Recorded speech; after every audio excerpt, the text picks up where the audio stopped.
Between 1837 and 1901, everyday Victorians had to navigate over 500 rules about how to act around each other. We're talking serious consequences if you messed up. Wrong fork? Social disaster. Took your gloves off at the wrong time? People would talk. Greeted someone the wrong way? You might not get invited back. Now, I know what you're thinking. That sounds exhausting. And yeah, it was a lot.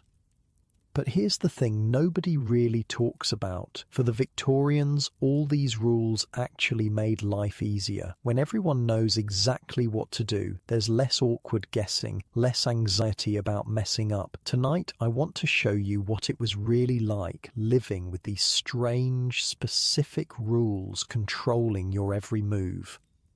Before we get into it though, real quick, I'm curious. Where are you right now? Like actually where? Drop your city in the comments. I love seeing people tune in from all over. Last week someone said they were listening from a train in Norway at midnight and I was like, that's perfect.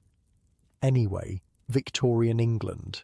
But first, and I mean this, pause for a second. Are you actually comfortable? Adjust your pillow, grab your blanket, whatever you need. This one's a longer story, so you'll want to be settled in. Your eyes crack open to darkness. The fire in your bedroom grate died hours ago, and the February chill has crept into every corner of the room. The sheets beneath you are cold except for your own body's imprint, and your breath forms little clouds above your face. Unlike your cozy modern bed with its memory foam and temperature control, you're lying on a lumpy horsehair mattress that crinkles when you move. And those aren't just shadows on your ceiling, that's the elaborate carved mahogany canopy of your four-poster bed, designed not for aesthetics, but to hold heavy curtains that keep drafts at bay in this perpetually freezing house. You shift slightly, and your nightgown, a full-length, high-necked affair that covers nearly every inch of your body, twists uncomfortably. This isn't some sexy little Victoria's Secret number. This is a serious garment designed for serious sleeping. It's 1876, and even your sleepwear follows strict rules of modesty. There's a gentle knock at your bedroom door. "Ma'am?" comes the soft voice of your lady's maid, Martha. "You may enter," you reply, your voice still groggy with sleep. And here's where the etiquette ballet begins, right from the first moment of consciousness. Because in Victorian England, there isn't a single moment of your day that isn't governed by elaborate, often baffling rules. "Good morning, ma'am," Martha says as she enters, already dressed and put together despite the ungodly hour. "It's 6:30. 6:30? Wait. Hold up. Unlike your comfy bed where you might lazily scroll through your phone until 9 a.m., Victorian ladies of quality were expected to rise early. Not as early as servants, mind you. They've been up since 5 a.m., but early enough to make you question your life choices. Martha bustles over to the window and pulls back the heavy curtains. Not that it does much good. The winter sun won't actually rise for another hour. She lights the lamps and then kneels at the fireplace, stoking last night's embers and adding new coal. "The master is already in his dressing room, ma'am," she informs you. Translation: your husband has begun his morning routine and you're falling behind. "Would you prefer tea before dressing, ma'am?" Martha asks. Here's your first etiquette decision of the day. According to the etiquette manuals that govern every aspect of proper Victorian life, a lady should refresh herself with a light cup of tea before beginning her toilette. But there are at least 15 more elaborate steps to get through before breakfast, so maybe you should just get started. Yes, tea please, you decide, because if you're going to suffer through Victorian morning rituals, you might as well have caffeine. Martha nods and pours you a cup from the tray she brought up with her. Notice that? She didn't ask if you wanted tea and then go get it. She already had it ready. Your entire day has been predetermined by etiquette manuals that dictate exactly what you should be doing at every moment. You take a sip and then swing your legs over the side of the bed. No lounging about. That would indicate sloth, one of the worst traits a Victorian lady could display. "Shall I prepare your washing water, ma'am?" Martha asks. "Look at your bedside. See anything missing, like maybe a bathroom?" "Yeah, about that." In most Victorian homes, even wealthy ones, indoor plumbing is still a luxury. You won't be starting your day with a hot shower. "Yes, please," you say, watching as Martha pours water from a pitcher into a porcelain basin on your washstand.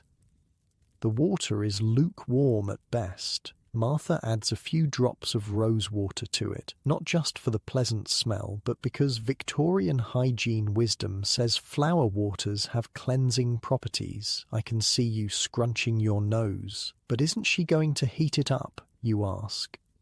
Nope. One historian found a quote from the era that said, "Too much washing is a mistake and opens the pores to cold." This wasn't universal. Some Victorians were obsessed with cleanliness, but many believed that excessive bathing was unhealthy, especially in cold water. "Here you are, ma'am," Martha says, placing a washcloth beside the basin. And now for the most elaborate face-washing routine known to mankind. According to Victorian beauty manuals, you're supposed to 1. Wash with cold water to tone the skin. 2. Pat dry, never rub, that causes wrinkles. 3. Apply cold cream. 4. Remove cold cream with a clean cloth. 5. Apply rose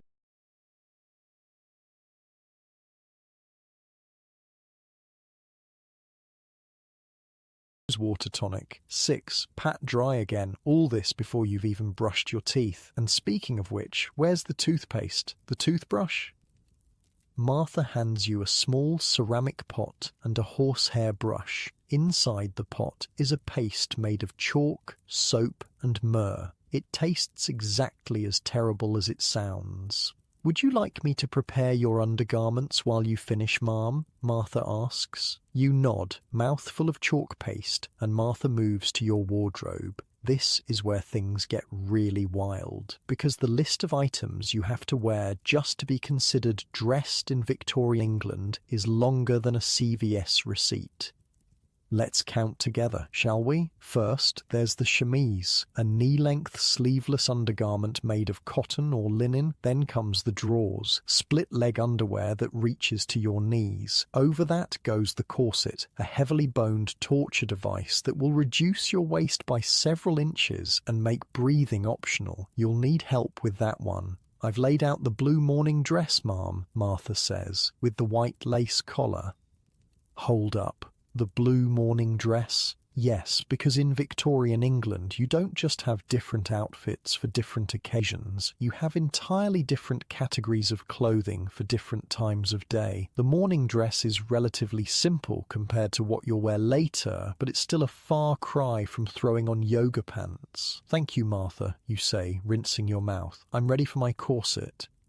And here comes the most infamous part of Victorian dressing. Martha wraps the corset around your midsection, positioning it carefully. The front has a metal busk with hooks and eyes which she fastens first. Then she moves behind you to begin tightening the laces. "How tight would you like it today, ma'am?" she asks. This is another one of those etiquette decisions that seems insane to modern sensibilities. Tight lacing, the practice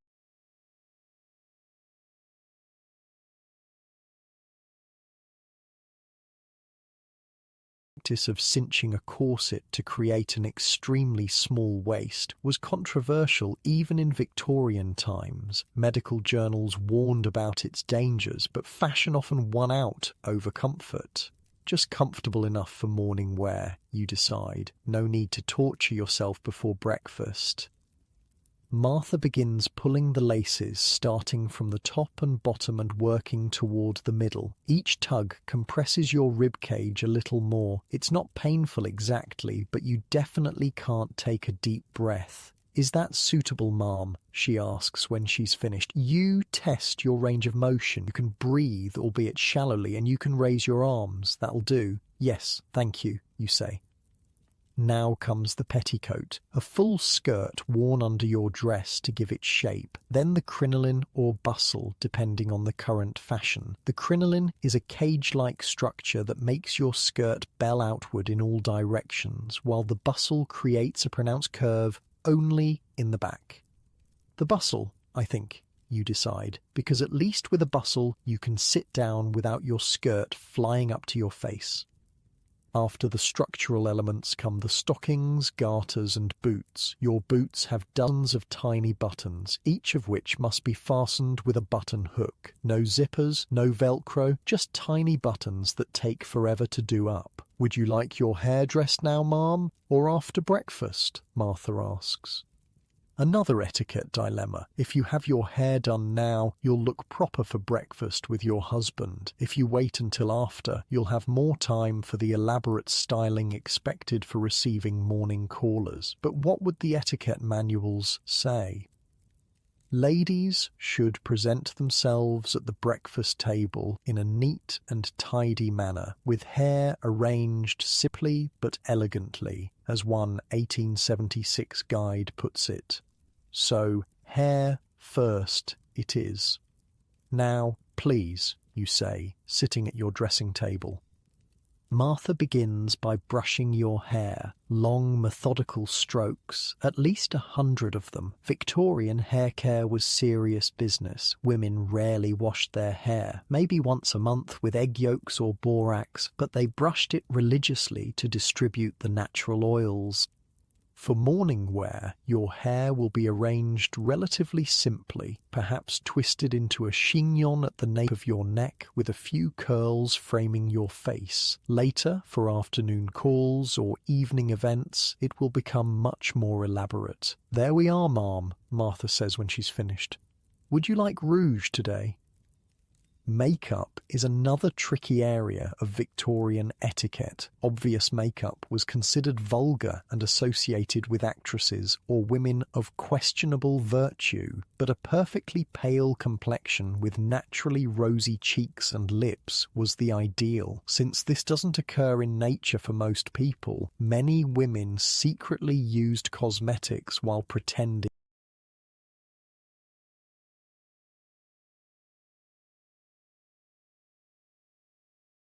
they didn't. "Just a touch," you say, "very subtle." Martha takes a small pot from your dressing table drawer and applies the tiniest bit of rouge to your cheeks with her fingertip. Then she offers you a jar of lip salve tinted slightly red with carmine dye. You dab it on yourself, careful to make it look as natural as possible.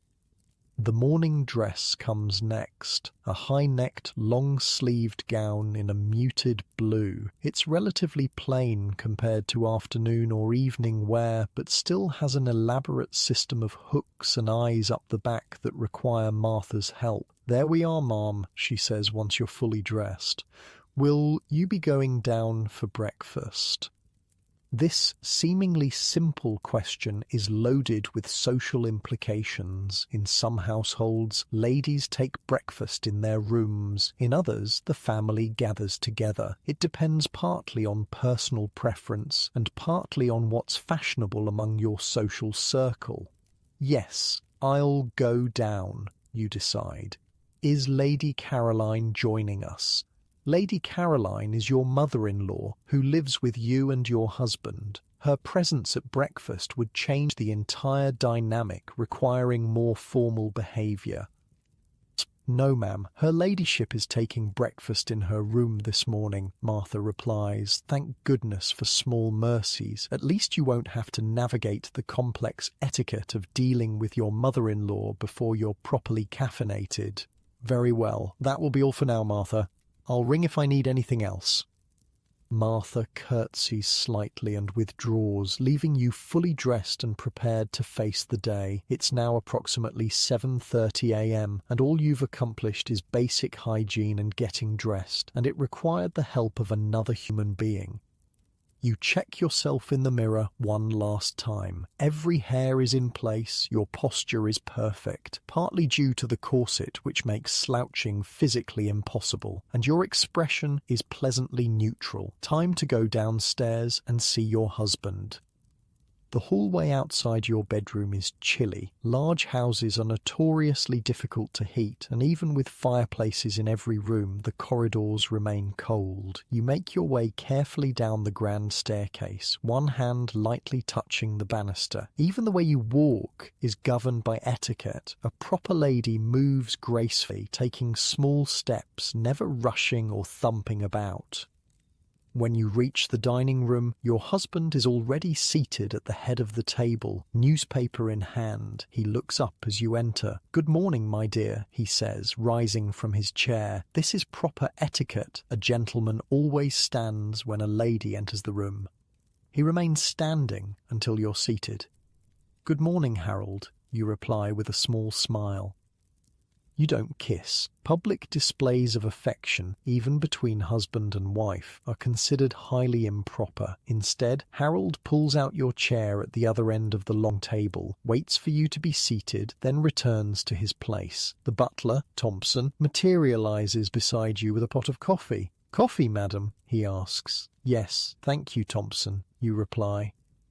He pours with precision, then steps back to his position against the wall. He'll remain there, silent and watchful throughout the meal, anticipating your needs before you voice them. This is good service in Victorian terms, invisible until required, then instantly available. The breakfast table is laden with far more food than two people could possibly eat. Eggs, kidneys, bacon, sausages, fish, toast, muffins, and more. This display of abundance is partly practical. The food will stay warm longer in the covered silver dishes, and partly a status symbol. "Are there any letters this morning?" you ask as you delicately serve yourself some scrambled eggs. "Several," Harold replies. "Thompson, please bring the mail tray." The butler brings a silver tray with the morning's correspondence, neatly arranged. Harold takes the letters addressed to him, leaving yours on the tray. He begins opening them immediately. You, however, must wait. A lady doesn't open her correspondence at the breakfast table unless given permission by her husband. "You may read your letters if you wish, my dear," Harold says, noticing your glance at the tray. "Thank you," you reply, picking up the first envelope.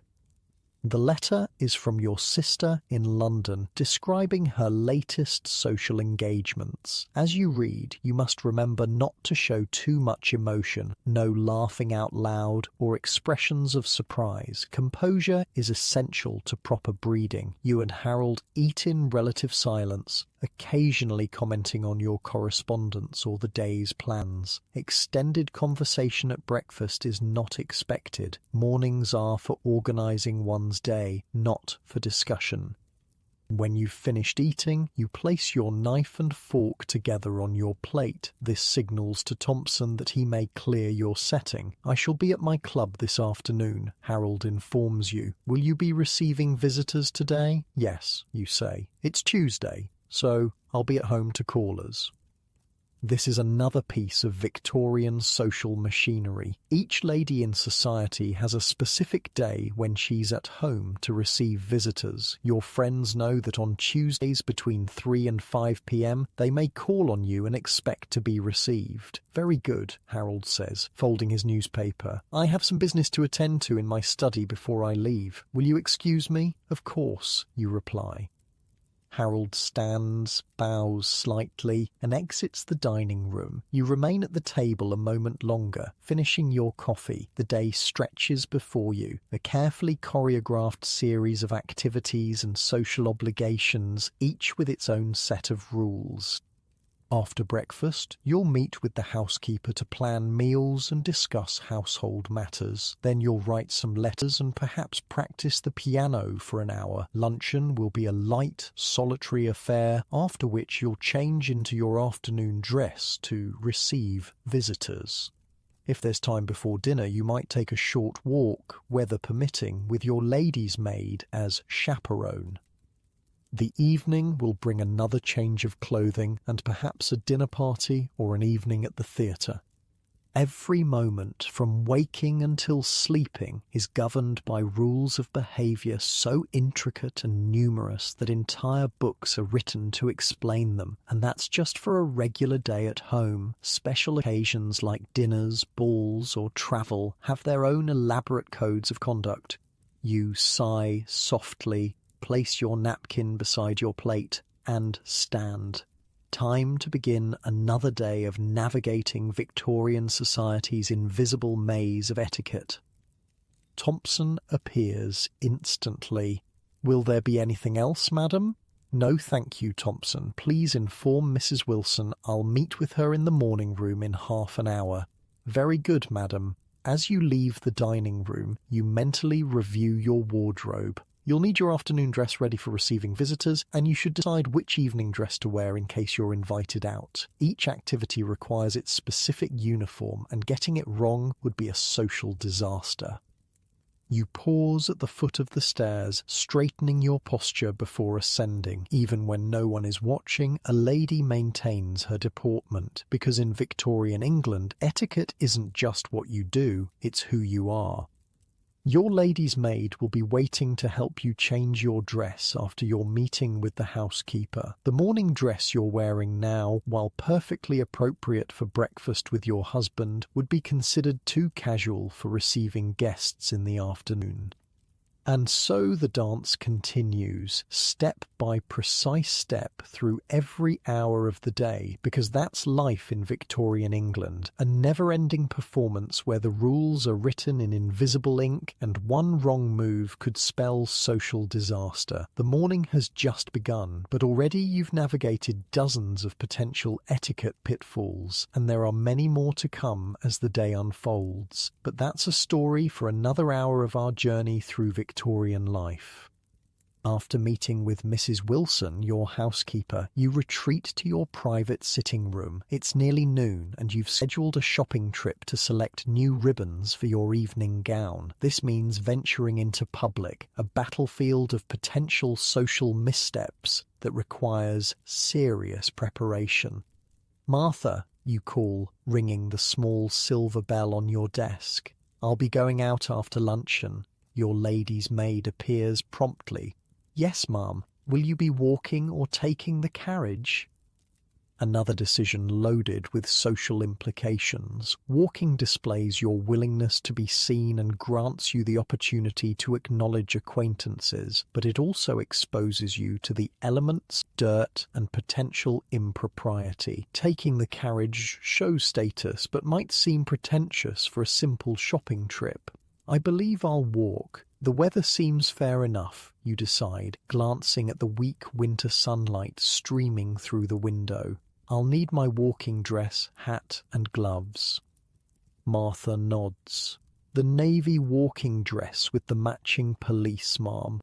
"Yes, that will do nicely." Walking dresses are specifically designed for public promenades, practical enough for movement, but stylish enough to display your status. Yours has a slightly shorter hemline than your indoor dresses, still well below your ankles, of course, but raised just enough to avoid dragging in the street dirt.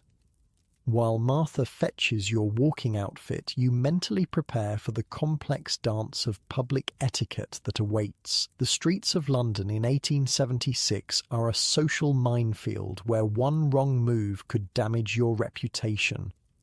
After a light luncheon, Martha helps you change into your walking ensemble. First comes the walking dress, navy blue wool with subtle trim, high-necked and long-sleeved, of course. Over this goes the pelisse, a fitted coat that matches the dress. Then boots, sturdy but elegant, with a modest heel.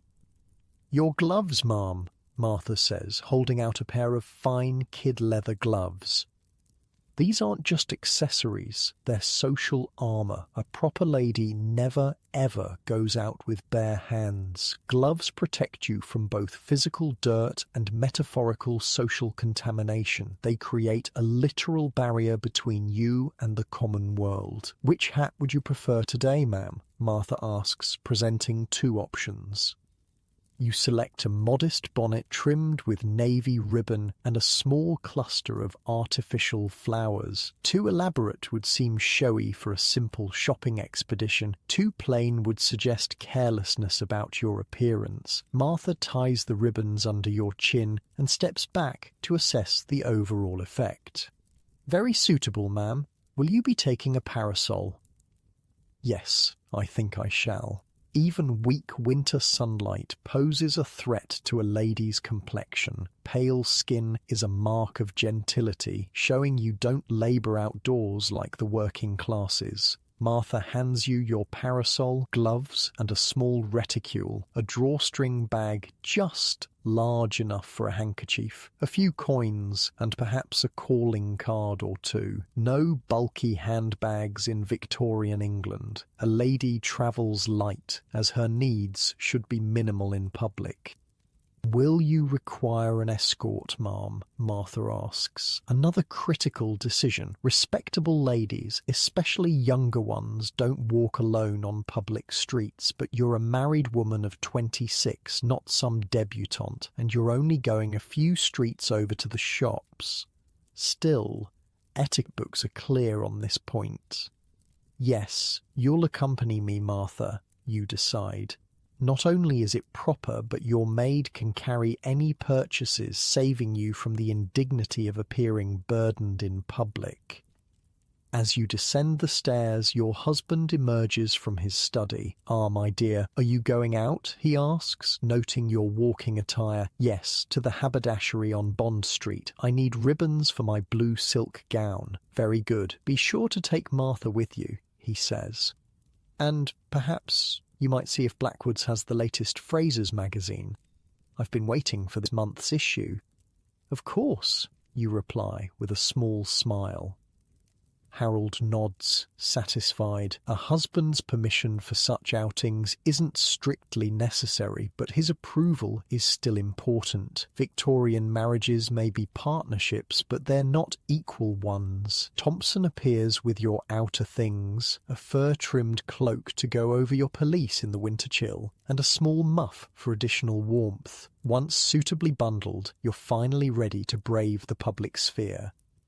"We shall return by 4 o'clock, you inform Thompson. This timing is deliberate. It allows you to complete your shopping and return home before dusk. Respectable women are rarely seen on the streets after dark. The front door opens and you step out into the crisp winter air of London. Martha follows a few paces behind, close enough to assist if needed, but not so close as to seem like an equal. The moment your foot touches the public pavement, you transform. Your posture, already impeccable thanks to your corset, becomes almost regal. Your expression shifts to one of pleasant neutrality, not smiling, which could be misinterpreted as seeking attention, but not severe either. This is your public face, carefully cultivated to reveal nothing while observing everything. Keep your eyes modestly downcast, Victorian etiquette manuals advise, but still sufficiently raised to observe all that passes around you. It's a delicate balance, seeming demure while remaining vigilant. You set off at a measured pace, not too slow, which suggests idleness, nor too quick, which appears undignified. Your hands, encased in gloves, hold your parasol delicately. The very way you walk is a performance, each step demonstrating your breeding and refinement. As you turn onto a busier street, the real test begins. Other pedestrians are everywhere. Ladies and gentlemen of varying social ranks, shopkeepers, servants, street vendors. Each requires a different response according to the elaborate hierarchy of Victorian society. A gentleman approaches from the opposite direction. You don't know him, so you keep your eyes forward, acknowledging neither his existence nor his appreciative glance. An unknown man doesn't exist to a respectable woman unless properly introduced. The lady is a fortress. One etiquette book proclaims, impenetrable to casual acquaintance and immune to improper advance. Next comes a lady you recognize vaguely from church services, Mrs. Henderson, if you recall correctly. She's of similar social standing, so a slight nod of acknowledgement is appropriate. She returns the gesture, and you both continue on your way. No words are exchanged. You haven't been formally introduced, merely recognize each other from shared social spaces. "Oh my goodness," Martha murmurs from behind you. "Mind the puddle, ma'am." You navigate around a dirty puddle in the street, carefully lifting your skirts with your right hand, just enough to clear the hem from danger, no more. To raise your skirts with both hands would be considered vulgar, revealing too much ankle and suggesting a lack of modesty. Across the street you spot Lady Harrington, a prominent society matron who has entertained you and Harold at her home. This warrants more recognition. You incline your head more noticeably and offer a small smile. She acknowledges you with a similar gesture before continuing her conversation with her companion. A delivery boy rushes past, nearly colliding with you. He tips his cap hurriedly in apology but doesn't speak. Crossing classes through conversation would create uncomfortable social friction for both of you. As you approach a busy intersection, a true test of street etiquette presents itself. A gentleman you know quite well, Mr. Fairfield, one of Harold's colleagues, is walking toward you. Upon seeing you, he immediately removes his hat with his hand farthest from you, the left one in this case, executing a small but proper bow. "Mrs. Blackwood, good afternoon," he says politely. "Mr. Fairfield, how do you do?" you reply, stopping briefly. He replaces his hat promptly after the greeting. Leaving it off too long would appear obsequious, while failing to remove it at all would be deeply disrespectful. "I trust Harold is well?" he inquires. "Quite well, thank you. He mentioned seeing you at the club yesterday." "Indeed. Please convey my regards to him." "I shall. Good day, Mr. Fairfield." "Good day, Mrs. Blackwood." The entire exchange takes perhaps 30 seconds, but it follows precise choreography. Mr. Fairfield initiated the conversation, as a gentleman must when encountering a lady of his acquaintance, kept the interaction appropriately brief, and didn't delay you unnecessarily. You maintained proper eye contact without being overly familiar, and the topics remained suitably impersonal. Had Mr. Fairfield been accompanied by his wife, further complications would have ensued. You would have acknowledged her first, regardless of your connection to her husband. The gentlemen would have tipped their hats, but allowed the ladies to determine the length and tone of the encounter. Everyone said Victorian women were oppressed, you might be thinking. But it seems like they had a lot of social power. Well, yes and no. Women controlled much of the social realm, but that power existed within rigid boundaries established by men. The rules themselves might seem to favour female authority in certain interactions, but the overall system still placed women in a dependent position.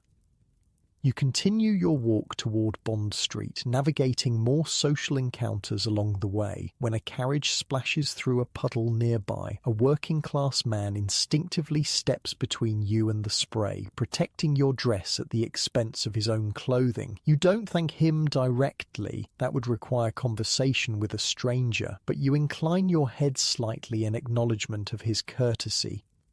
The street grows more crowded as you approach the shopping district. Here, a new set of rules applies. In the crush of bodies, you must maintain your personal space without appearing rude or defensive. Your parasol serves as a subtle boundary marker, keeping others at an appropriate distance. "Excuse me, ma'am." A rough-looking man has approached too close, violating the invisible bubble of propriety around you. Martha immediately steps forward, placing herself between you and the stranger. "Sir, please keep your distance," she says firmly. The man scowls but moves away. This is why escorts are necessary. They provide a buffer between ladies and the unwashed masses, handling uncomfortable situations so you don't have to soil your hands, metaphorically, with confrontation. You arrive at the haberdashery, a small but elegant shop catering to ladies of quality. As you enter, the bell above the door announces your arrival, and the shopkeeper looks up from his ledger. "Mrs. Blackwood, good afternoon," he says with a respectful bow. He knows you by name. You're a regular customer, and shopkeepers make it their business to remember their better clientele. "Good afternoon, Mr. Davis," you reply. "I'm looking for ribbon to trim an evening gown, something in a pale blue silk, perhaps with a subtle pattern." "Of course, ma'am, I have several options that might suit." He gestures to a stool by the counter. "Would you care to be seated while I bring them for your inspection?" You take the offered seat, maintaining perfect posture despite your fatigue from the walk. Shopping etiquette is its own specialized realm, with expectations for both customer and merchant. As a lady of quality, you're entitled to personal service and comfortable accommodations, but you're also expected to behave with courtesy toward the shopkeeper. Mr. Davis brings out several spools of ribbon, displaying them on the counter for your examination. "This one was imported from Paris just last month," he says, indicating a particularly fine example. "The pattern is quite new." You examine the ribbons carefully, touching them only with your gloved fingertips. Even through the leather, you can feel the quality of the silk. "The French blue with the silver thread, I think," you decide. 3 yards should be sufficient. "An excellent choice, ma'am."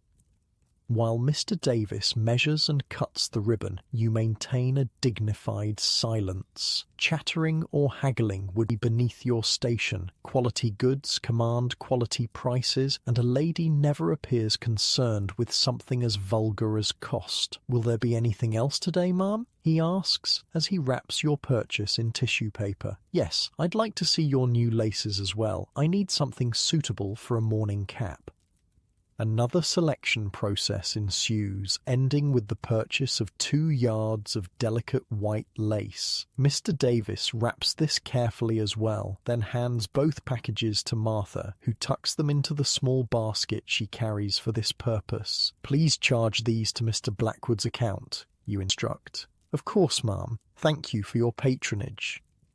You exit the shop with the same dignity with which you entered, parasol redeployed against the afternoon sun. Your next stop is the bookseller's to fulfill Harold's request for the magazine. As you walk, you notice a commotion up ahead. A street vendor's cart has overturned, scattering oranges across the pavement. A small crowd has gathered, some helping to collect the fruit, others simply gawking at the spectacle.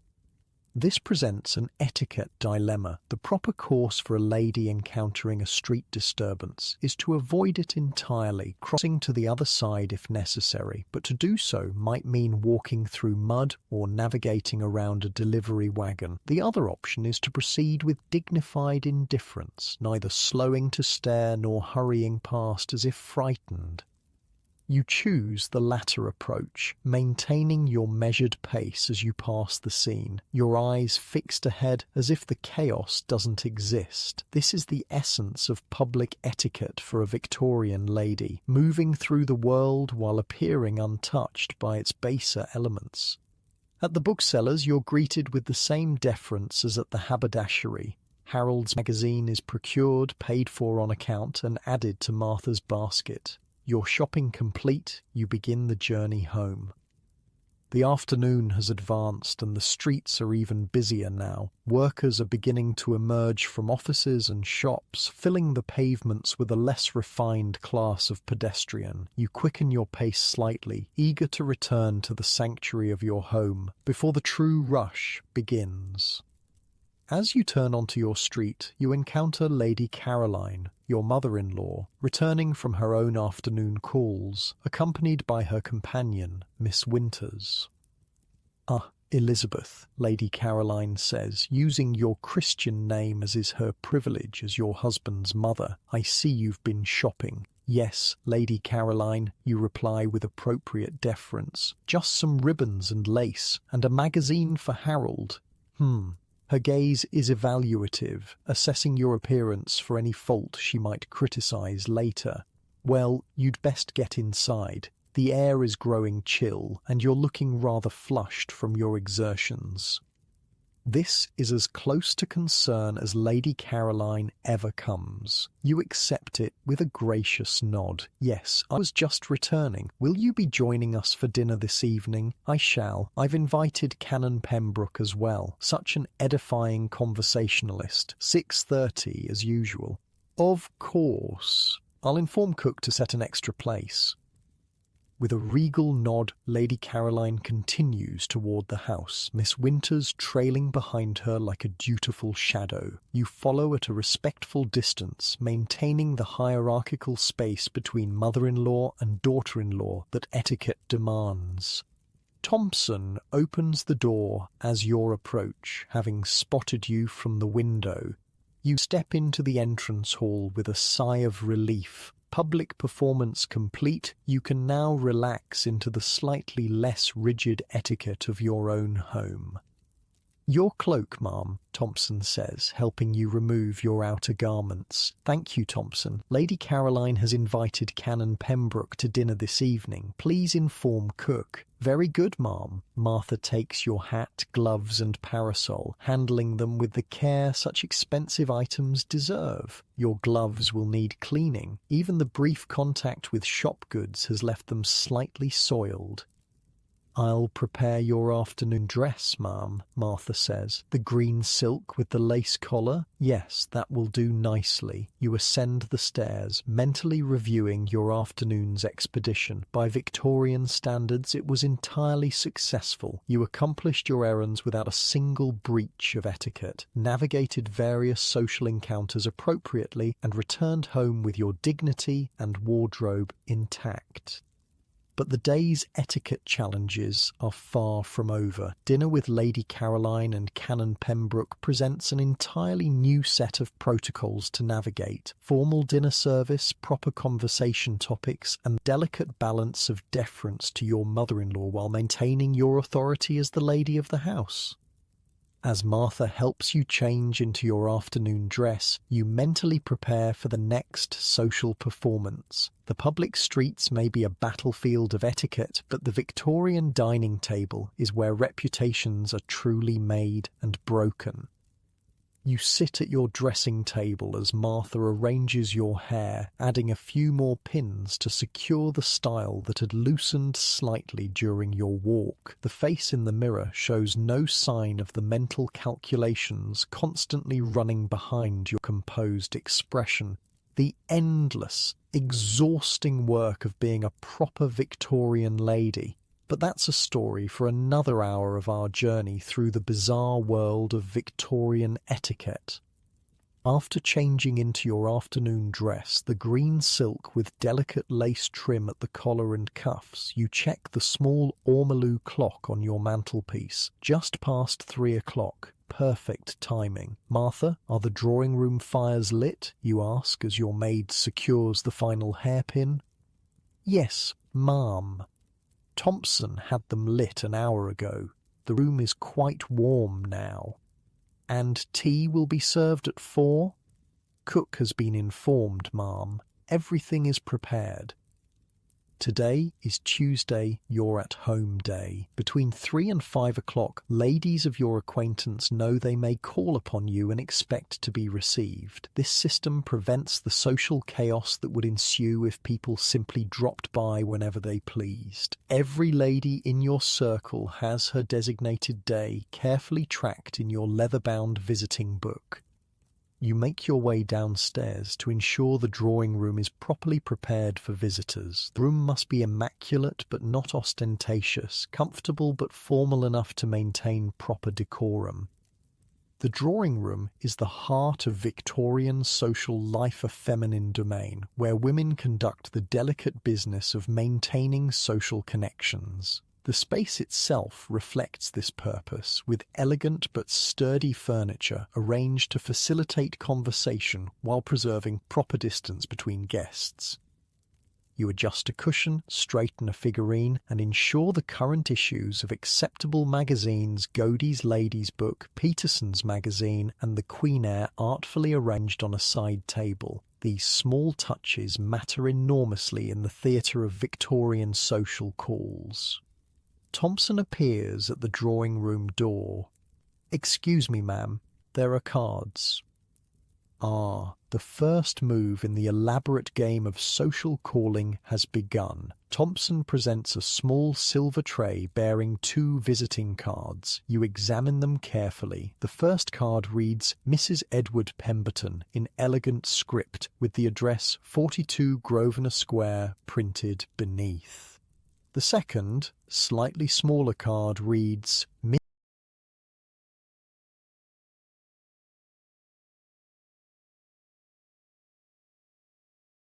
Harriet Pemberton, Mrs. Pemberton's unmarried daughter. Several crucial pieces of information are conveyed through these simple rectangles of cardstock. The fact that Mrs. Pemberton has included her daughter's card indicates this is a formal call. Had the corner of the card been turned down, it would have signified the call was made in person rather than by a servant. The absence of PPC, pour prendre congéto, take leave, tells you this is not a farewell call before travel. "Are the ladies waiting, Thompson?" you ask. "Yes, madam, in the carriage." Now comes your response in this silent conversation. You have several options, each with distinct social implications. You could send your own card back to the carriage, indicating you are not at home, the polite fiction used when declining visitors. This wouldn't necessarily mean you're actually away, just unavailable, perhaps due to illness, prior engagements, or simply not wishing to see these particular callers. The Pembertons would understand this as a gentle rejection of their visit today, but not a permanent social cut.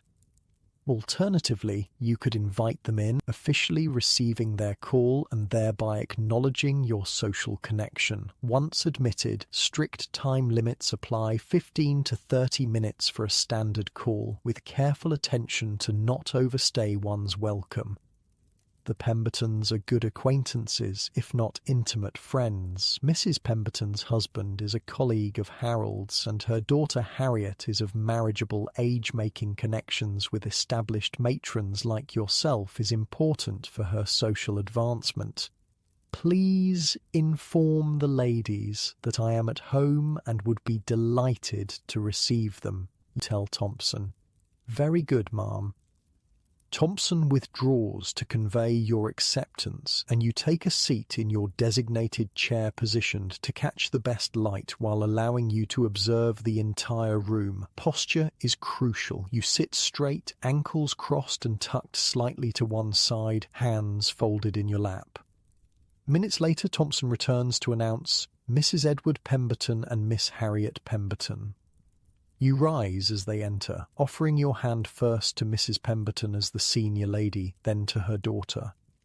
"How lovely to see you both," you say with a warm but restrained smile. "Please, do be seated." Mrs. Pemberton takes the chair nearest yours, a privilege of her age and status, while Harriet sits slightly farther away on a small settee. Thompson withdraws, closing the drawing-room doors to ensure privacy. "I trust you are well, Mrs. Blackwood," Mrs. Pemberton begins, removing her gloves, an indication she intends to stay for tea.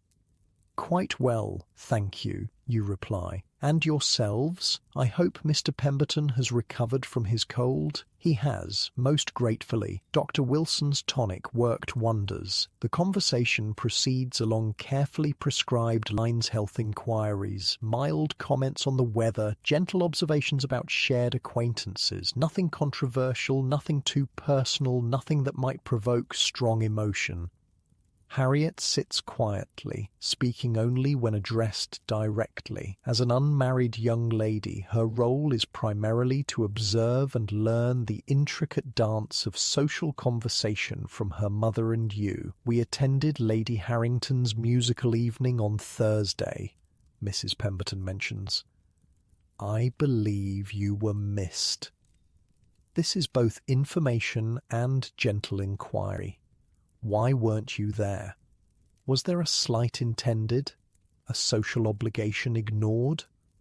Yes, unfortunately, Lady Caroline was feeling unwell, and I felt I should remain at home with her, you explain. This reason family duty is unimpeachable. Of course, Mrs. Pemberton nods, satisfied with your explanation. Family must come first. Lady Harrington did ask after you most particularly. Translation: your absence was noted in high places, but your excuse is accepted. The conversation continues in this vein, every comment laden with subtext, every question containing multiple layers of meaning. It's exhausting and exhilarating, a verbal fencing match conducted with the utmost politeness. After precisely 15 minutes, Thompson reappears with the tea tray. The timing is impeccable. Tea is offered as a courtesy to valued visitors, extending their call beyond the minimum polite duration. "Shall I pour, ma'am?" Thompson asks. "Thank you, Thompson. I shall do it." Pouring tea is the hostess's privilege, a demonstration of your domestic competence and grace. You take your place at the tea table, asking each guest her preference. "Just a splash of milk, thank you," Mrs. Pemberton says. "The same for me, please," echoes Harriet. You pour with practiced precision, adding milk in the exact proportion preferred, and hand each cup with saucer to your guests. Small sandwiches, delicate cakes and biscuits are offered from tiered plates. The ritual of tea creates a natural shift in conversation topics. Comments on the quality of the blend, compliments on the refreshments, and observations about recent social gatherings now become appropriate. "Have you heard about the Wilsons' dinner party last week?" Mrs. Pemberton asks, delicately balancing her teacup. Such an unusual selection of guests. This is gossip disguised as casual conversation, a testing of boundaries to see what you know and what you'll share. "I heard it was quite well attended," you reply neutrally, neither confirming nor denying any specific knowledge. Yes, Mrs. Pemberton sips her tea. Mrs. Wilson seated Mr. Fairchild next to Lady Thornton, quite a daring arrangement considering their history. The implication is clear. There's some scandal or awkwardness between these two people that Mrs. Pemberton assumes you know about. But gossiping is dangerous territory. If you appear too eager for sordid details, your own reputation might suffer. Show too little interest and you appear naive or excluded from important social knowledge. "I'm sure Mrs. Wilson had her reasons," you say diplomatically. "Her dinner parties are always so thoughtfully arranged." Mrs. Pemberton smiles, recognizing your skillful deflection. "Indeed, though I wonder what Lady Thornton's husband thought of the seating chart." You steer the conversation to safer waters. "Harriet, I understand you performed at Lady Harrington's musical evening. What piece did you play?" Harriet blushes slightly at being directly addressed. "Chopin's Nocturne in E-flat major, Mrs. Blackwood. How lovely. I'm quite fond of Chopin myself." This exchange serves multiple purposes. It gives the shy young lady appropriate attention, demonstrates your cultural knowledge, and gently redirects the conversation away from potentially damaging gossip. As the tea progresses, Thompson appears again to announce new arrivals. "Mrs. James Howard and Miss Charlotte Howard, ma'am." You rise to greet the newcomers, introducing them to the Pembertons. The drawing room dynamic instantly shifts with this addition. Mrs. Pemberton and Mrs. Howard know each other slightly, but aren't close friends. Their daughters have never met. Your role now expands to include facilitating this new social connection. Miss Howard, I believe you and Miss Pemberton share an interest in watercolour painting, you say, providing the young ladies with an appropriate topic of conversation. Mrs. Howard gives you a grateful look, creating conversational opportunities for her reserved daughter is a kindness. The young ladies begin a tentative exchange about their artistic pursuits while you and the matrons maintain your own discussion. The addition of new guests provides the perfect opportunity for the Pembertons to depart. After a few minutes of general conversation, Mrs. Pemberton places her cup on the side table, the universal signal that her call is concluding. "We mustn't monopolise Mrs. Blackwood's afternoon," she says, rising from her chair. "It has been most pleasant. You stand as well. Thank you so much for calling. It's always a delight to see you both." The farewells follow the same careful protocol as the greetings, handshakes, warm but restrained smiles, appropriate pleasantries. Thompson appears as if by magic to escort the departing guests to the door while you return your attention to Mrs. Howard and her daughter.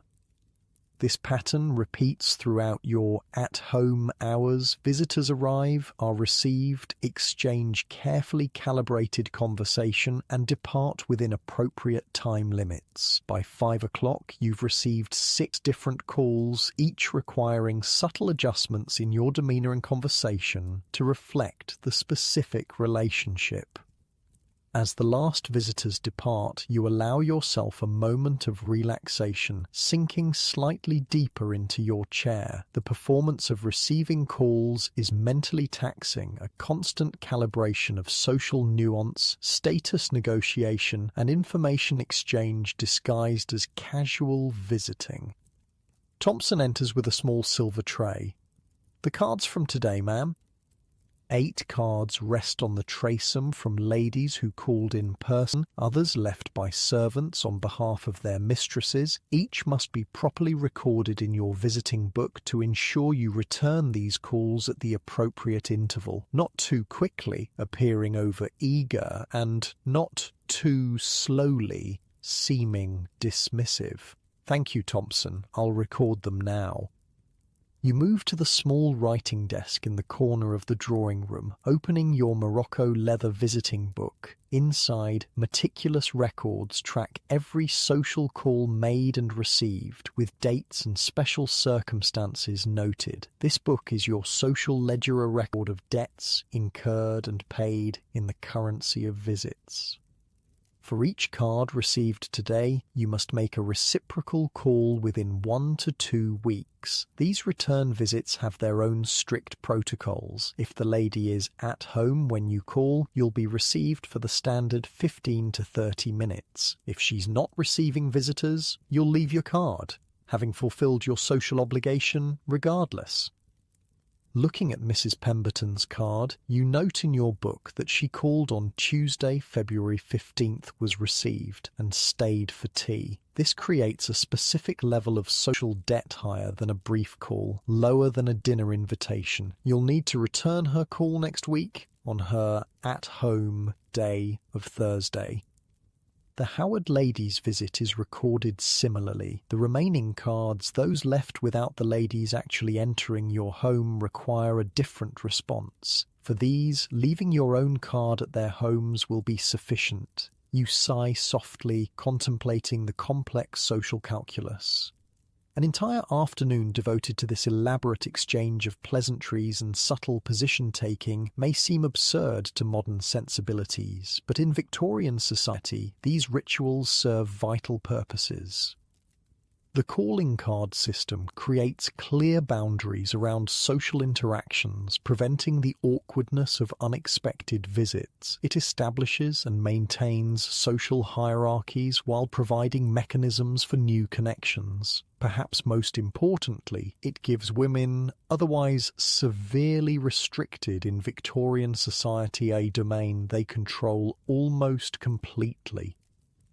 Men have their clubs, their business dealings, their political sphere. Women have the drawing room, where social reputations are made or broken, marriages are subtly arranged, and influence is quietly exercised through the power of inclusion or exclusion. As you finish recording the day's calls, Martha appears at the drawing room door. "Shall I help you dress for dinner, ma'am? Lady Caroline mentioned Canon Pembroke will be joining you this evening."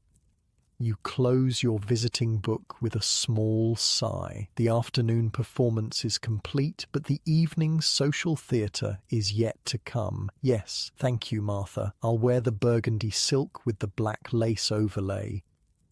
You rise, smoothing your green afternoon dress. The social demands of a Victorian lady are relentless each part of the day, bringing its own strict requirements and expectations. The morning's domestic management, the afternoon's social calls, and now the evening's formal dinner, each with its own costume and script. As you follow Martha upstairs to prepare for dinner, you mentally review the day's social exchanges, noting any potential missteps or particularly successful moments. In the complex game of Victorian society, self-awareness is crucial. One wrong comment, one misinterpreted gesture, one social obligation overlooked, and your carefully maintained position could be compromised. The burgundy dinner dress awaits, along with yet another set of rule-stable etiquette dinner conversation, proper deference to the evening's guest, but that's a story for another hour in our exploration of Victorian life. After Martha helps you change into your burgundy silk dinner dress, your transformation for the evening is nearly complete. The burgundy fabric, rich and lustrous in the lamplight, creates a suitable canvas for the black lace overlay, formal enough for dinner with a clergyman, but not so ostentatious as to seem like you're attending a ball. Martha fastens a simple pearl necklace around your throat and secures matching earrings. The jewellery is deliberately understated. Anything more elaborate would be inappropriate for a home dinner, even with guests. "The mistress's jewels tonight?" Martha asks, referring to your mother-in-law's elaborate pieces. "No," you reply. "Lady Caroline will be wearing her own. It wouldn't do for us to match." This small detail matters enormously. In the carefully calibrated world of Victorian dinner etiquette, outshining your mother-in-law would be a grave faux pas. Your hair is restyled into an elegant evening arrangement, higher and more formal than your afternoon coiffure, but still relatively simple by evening standards. A few small pearl pins provide the only ornamentation. "There we are, ma'am," Martha says, stepping back to assess her work. "Would you like a light dusting of rice powder?" "Yes, just a touch." Martha applies the powder with a soft puff, removing the slight shine from your face. Obvious makeup remains taboo for respectable women, but this subtle correction is acceptable, enhancing nature rather than disguising it. A soft knock at the bedroom door signals the arrival of Thompson. "Excuse me, ma'am. Lady Caroline asked me to inform you that Canon Pembroke has arrived, and she suggests you join them in the drawing room in 10 minutes. This, too, is carefully timed. As the lady of the house, you don't greet guests immediately upon their arrival that would appear overeager, but neither can you delay too long, which would seem disrespectful. 10 minutes is precisely correct, long enough to establish your position, not so long as to give offence. "Thank you, Thompson. Please tell Lady Caroline I shall be down directly." Thompson bows slightly and withdraws. You turn back to the mirror for a final assessment, checking that every detail is correct. In Victorian dining, appearance isn't merely vanity, it's a fundamental form of respect for your guests and your position. "I believe we're finished, Martha." "Thank you." "Yes, ma'am. Will you need me again before bedtime?" "No, I don't expect so. You may retire after dinner is served." You rise from your dressing table, mentally preparing for the evening ahead. Dinner is far more than just a meal. It's a complex social performance where every movement, every word, every glance carries meaning. The stakes are particularly high tonight with Canon Pembroke present. As a senior clergyman, his good opinion matters to your family's social standing, and his connection to the bishop means his influence extends into the highest circles. You descend the stairs with measured steps, neither rushing, undignified, nor dawdling, inconsiderate. The drawing-room doors are open, and you can hear the low murmur of conversation between Lady Caroline and Canon Pembroke. Harold's voice is absent. He must be running late. At precisely the 10-minute mark, you enter the drawing-room. Both occupants turn towards you, conversation pausing. Canon Pembroke rises immediately from his chair. A gentleman always stands when a lady enters the room. "Ah, Elizabeth," Lady Caroline says. Canon Pembroke was just sharing news of the bishop's fundraising efforts for the new hospital wing. "How wonderful," you reply with a warm smile, crossing to offer your hand to the canon. "Good evening, Canon Pembroke. How lovely to see you again." "Mrs. Blackwood," he replies, taking your hand briefly. "The pleasure is mine. You're looking very well." "Thank you. I hope I find you in good health?" "Indeed, most fortunate in that regard." This exchange, though seemingly banal, is crucial to establishing the proper tone for the evening formal, but friendly, respectful, but not subservient. You take your seat in a chair positioned to form a conversational triangle with Lady Caroline and the canon, maintaining proper distance while allowing easy discourse. "I was just telling the canon about your work with the parish charity committee," Lady Caroline says. "This is a gift from your mother-in-law, an opportunity to display your virtuous activities to an important social connection. Despite your occasionally difficult relationship, Lady Caroline understands the importance of presenting a united family front to outsiders." "It's very rewarding work," you say modestly. "We've been able to provide winter coats for 20 children from the poorest families this year." "Most commendable," Canon Pembroke nods approvingly. "Christian charity expressed through practical assistance, just as our Lord would have us do." The conversation continues in this vein for several more minutes until Thompson appears at the drawing-room door. "Excuse me, my lady, madam. Mr. Blackwood has returned and asks me to convey his apologies for the delay. He will join you shortly. Also, dinner will be served in 15 minutes. "Thank you, Thompson," Lady Caroline replies.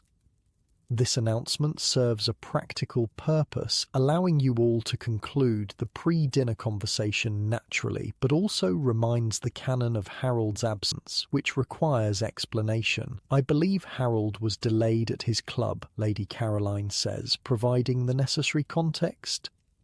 "Some committee business regarding new membership applications." "Ah, yes, important work," Canon Pembroke nods. "The character of a gentleman's club is defined by its members. Careful selection is essential." 5 minutes later, Harold enters, properly attired in evening dress, black tailcoat, white waistcoat and crisp white shirt with a standing collar. "Canon Pembroke, please accept my sincere apologies for not being here to greet you," Harold says, shaking the clergyman's hand. "Club business ran unexpectedly long." "Not at all, my dear fellow. Lady Caroline and Mrs. Blackwood have been most engaging company." Harold kisses his mother's cheek, then briefly touches your hand in greeting, the appropriate level of affection for a husband to display in company. The conversation resumes, now with Harold's participation, until Thompson appears again. "Dinner is served, my lady." This announcement initiates a precisely choreographed sequence. Harold offers his arm to Lady Caroline as the senior lady present. Canon Pembroke, as the male guest, offers his arm to you. This pairing for the walk to the dining room reflects the strict hierarchy of Victorian social occasions. The procession moves from the drawing room to the dining room, where Thompson stands ready to assist with seating. The table, though set for only 4, displays all the formality of a much larger gathering. A spotless white damask tablecloth covers the mahogany table. At each place setting sits a bewildering array of silverware, 3 forks to the left of the plate, 3 knives and a soup spoon to the right, with dessert utensils placed horizontally above the plate. Crystal wine glasses. 3 different shapes for different wines stand at the top right of each setting. Folded linen napkins, each displaying your family's embroidered monogram, rest on the gold-rimmed plates. The seating arrangement follows strict protocol. Harold takes the host's position at the foot of the table, while you, as hostess, sit at the head. Lady Caroline, as the female guest of honour, sits to Harold's right. Canon Pembroke sits to your right. This arrangement ensures that each lady has a gentleman with whom to converse during dinner. Thompson assists you with your chair, pushing it in gently as you sit. The others are similarly helped into their seats by the 2 footmen assisting with dinner service. Only once everyone is properly seated does the meal begin. The soup course arrives first, a clear consommé served in delicate china bowls. You wait for Lady Caroline to begin, as the senior lady present, before lifting your own spoon. The proper technique for soup is to dip the spoon away from yourself, fill it partially, never completely, and sip quietly from the side, never the tip of the spoon. Conversation during soup is minimal. The focus is on the food itself. Only once the soup bowls are removed does discourse properly begin. Canon Pembroke, Harold mentioned you recently returned from London, you say, initiating the dinner conversation. I hope your journey was pleasant. Quite agreeable, thank you. The railways have made travel so much more civilized than in my youth. The fish course arrives, poached salmon with a delicate dill sauce. New plates and appropriate utensils appear as if by magic, the servants moving with practiced efficiency. You're careful to use the correct fork and knife, the fish knife and fork being smaller and slightly different in shape from those intended for meat. Using the wrong utensil would be a glaring error, marking you as ill-bred despite your position. The bishop speaks very highly of St. Thomas's Hospital, Canon Pembroke continues. Their new surgical techniques are quite remarkable. Indeed, Harold agrees, medical science progresses at an astonishing rate. Dr. Wilson was telling me just last week about the advances in antiseptic procedures. The conversation shifts to medical advances, an acceptable dinner topic as it relates to charity work and scientific progress, without veering into potentially disturbing specifics. Politics, religion, beyond generalities, money and personal health issues remain strictly off limits at the Victorian dinner table. As each course is served, the fish followed by a small palate cleanser of lemon ice, then the meat course of roast beef with seasonal vegetables. New plates and utensils appear. The outer utensils are used first, working inward with each course. Wine glasses are filled by the footmen who move clockwise around the table, serving from the right. You're careful to take only small sips of each wine, as a lady becoming visibly affected by alcohol would be scandalous. Throughout the meal, you monitor the flow of conversation, ensuring no one is left out and no inappropriate topics arise. This is the hostess's primary responsibility, maintaining pleasant discourse while subtly steering away from dangerous waters. When Lady Caroline mentions a mutual acquaintance's recent illness, you smoothly redirect. I hear their daughter's watercolours were quite remarkable at the parish exhibition, you interject, before details of the illness can be discussed. Oh yes, Lady Caroline follows your lead. She has quite a talent. Studied in Paris, I believe. Crisis averted. Specific health complaints are not suitable dinner conversation, potentially spoiling appetites and causing discomfort. The meat plates are cleared, making way for the sweet corsair moulded blancmange with preserved cherries. Again, the appropriate spoons appear, and you're careful to use the correct one. Throughout the meal, you communicate with the servants through almost imperceptible gestures, a slight nod when a plate can be removed, a subtle glance when a glass needs refilling. This silent language allows service to proceed seamlessly without interrupting conversation. When the dessert course is complete, you catch Lady Caroline's eye. She gives an almost imperceptible nod, the signal that it's time for the ladies to withdraw, leaving the gentlemen to their port and cigars. You rise from your chair, and Lady Caroline follows suit. The men stand immediately. "Shall we withdraw, Lady Caroline?" you ask, maintaining the fiction that it's a spontaneous decision rather than a ritual as old as time. "Yes, my dear, let's leave the gentlemen to their port." Canon Pembroke and Harold remain standing until you and Lady Caroline have left the room, the doors closing behind you. In the drawing room, tea awaits, another carefully orchestrated ritual. You take your seat near the tea table with Lady Caroline in the most comfortable chair. Canon Pembroke seems in good spirits, you observe as you pour tea into the delicate cups. "Indeed, I believe the bishop has hinted at a possible cathedral position for him, most advantageous for our parish to have such a connection." This quiet interval between dinner and the gentleman's return serves multiple purposes, allowing men their masculine conversation over cigars and port while giving women time for more intimate discourse without male presence. After precisely 20 minutes, the proper interval for port and cigars, Harold and Canon Pembroke rejoin you in the drawing room. Again, you all rise as they enter, resuming your seats only when they are settled. The evening continues with general conversation, perhaps some music if a guest is known to perform well, until the appropriate hour for departure, never too early, suggesting boredom, nor too late, imposing on hosts. When Canon Pembroke finally indicates his intention to leave, around 10 o'clock the farewells follow another precise sequence. Harold rings for Thompson, who brings the canon's hat, coat, and walking stick. You all express appropriate pleasantries, and Harold personally sees the canon to the door, a mark of respect for an important guest.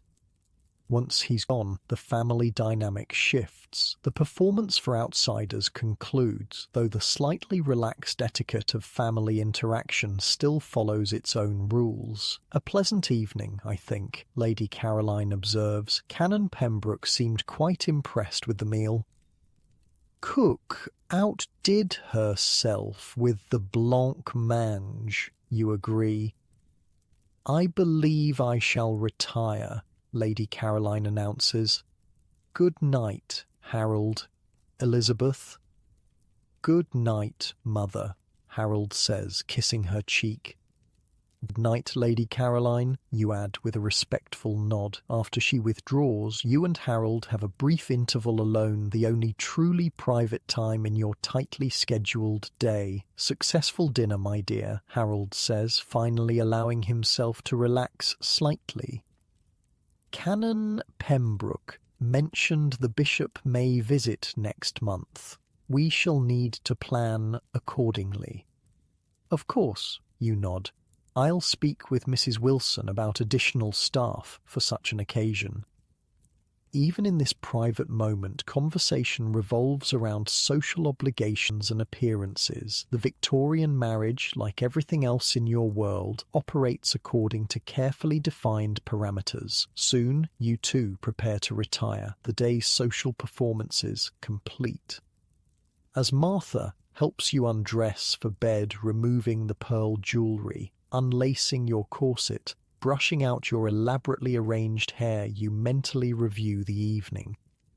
The dinner succeeded on all fronts. Proper etiquette was maintained, pleasant conversation flowed without incident, the food and service reflected well on your household, and an important social connection was strengthened. In the complex accounting of Victorian social capital, tonight represents a clear gain.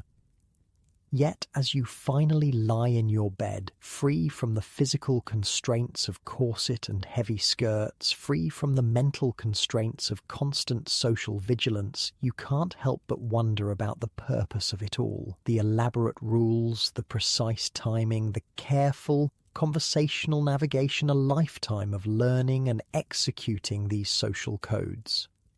For the upper classes, like Lady Caroline, these rules maintain the social order that keeps them comfortably at the top. For the striving middle classes, like many of your acquaintances, they provide a roadmap to respectability and advancement. For everyone, they create a shared language of behavior that makes social interaction predictable in an otherwise chaotic world.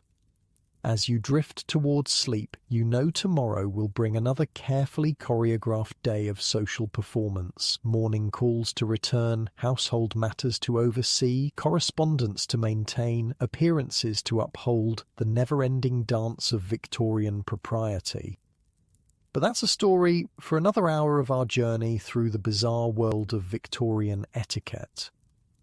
Morning brings a new day of carefully orchestrated social obligations. After breakfast, you retire to your private sitting room to attend to correspondence, another area of Victorian life governed by elaborate rules of etiquette. Your writing desk contains everything required for proper letter writing: monogrammed stationery, several pens with different nibs, black ink for everyday correspondence, violet ink for letters of condolence, sealing wax in various colours, and your personal seal.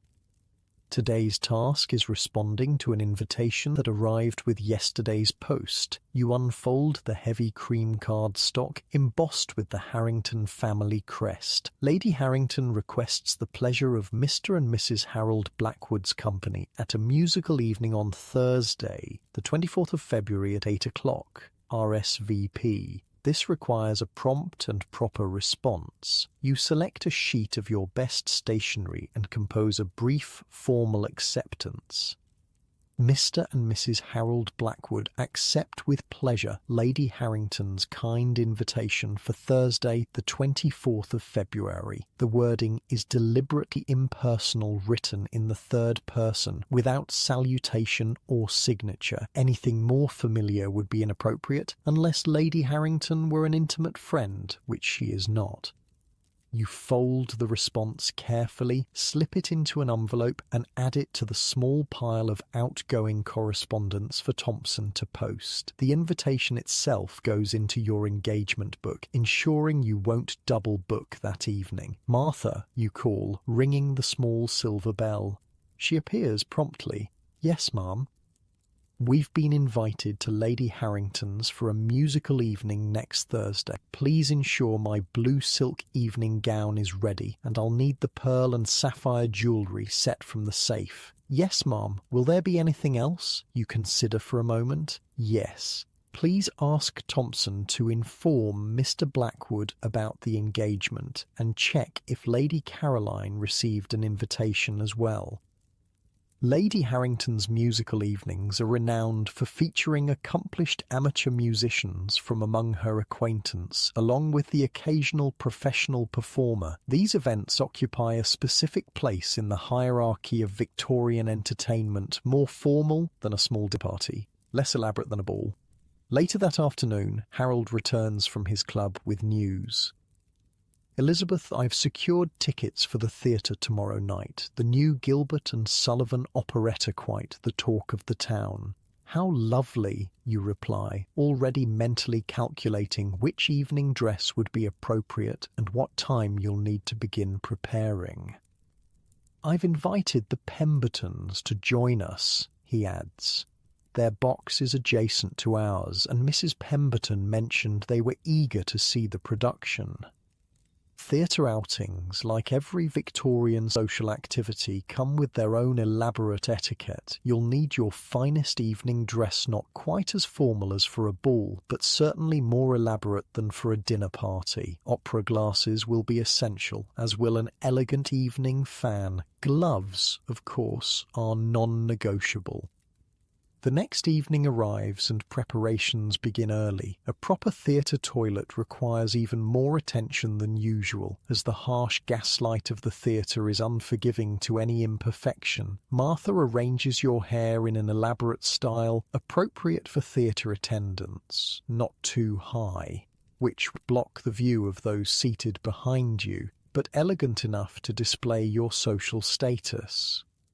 Your dress for the evening is a deep emerald silk with black lace trim, the décolletage lower than for a home dinner, but still modest by evening standards. Long white gloves extend above your elbows, and your jewellery is carefully chosen. A diamond necklace on loan from Lady Caroline, a gesture of approval for this social outing, with matching earrings. Harold, dressed in full evening attire, white tie and tails, the most formal of men's wear, inspects you with approval.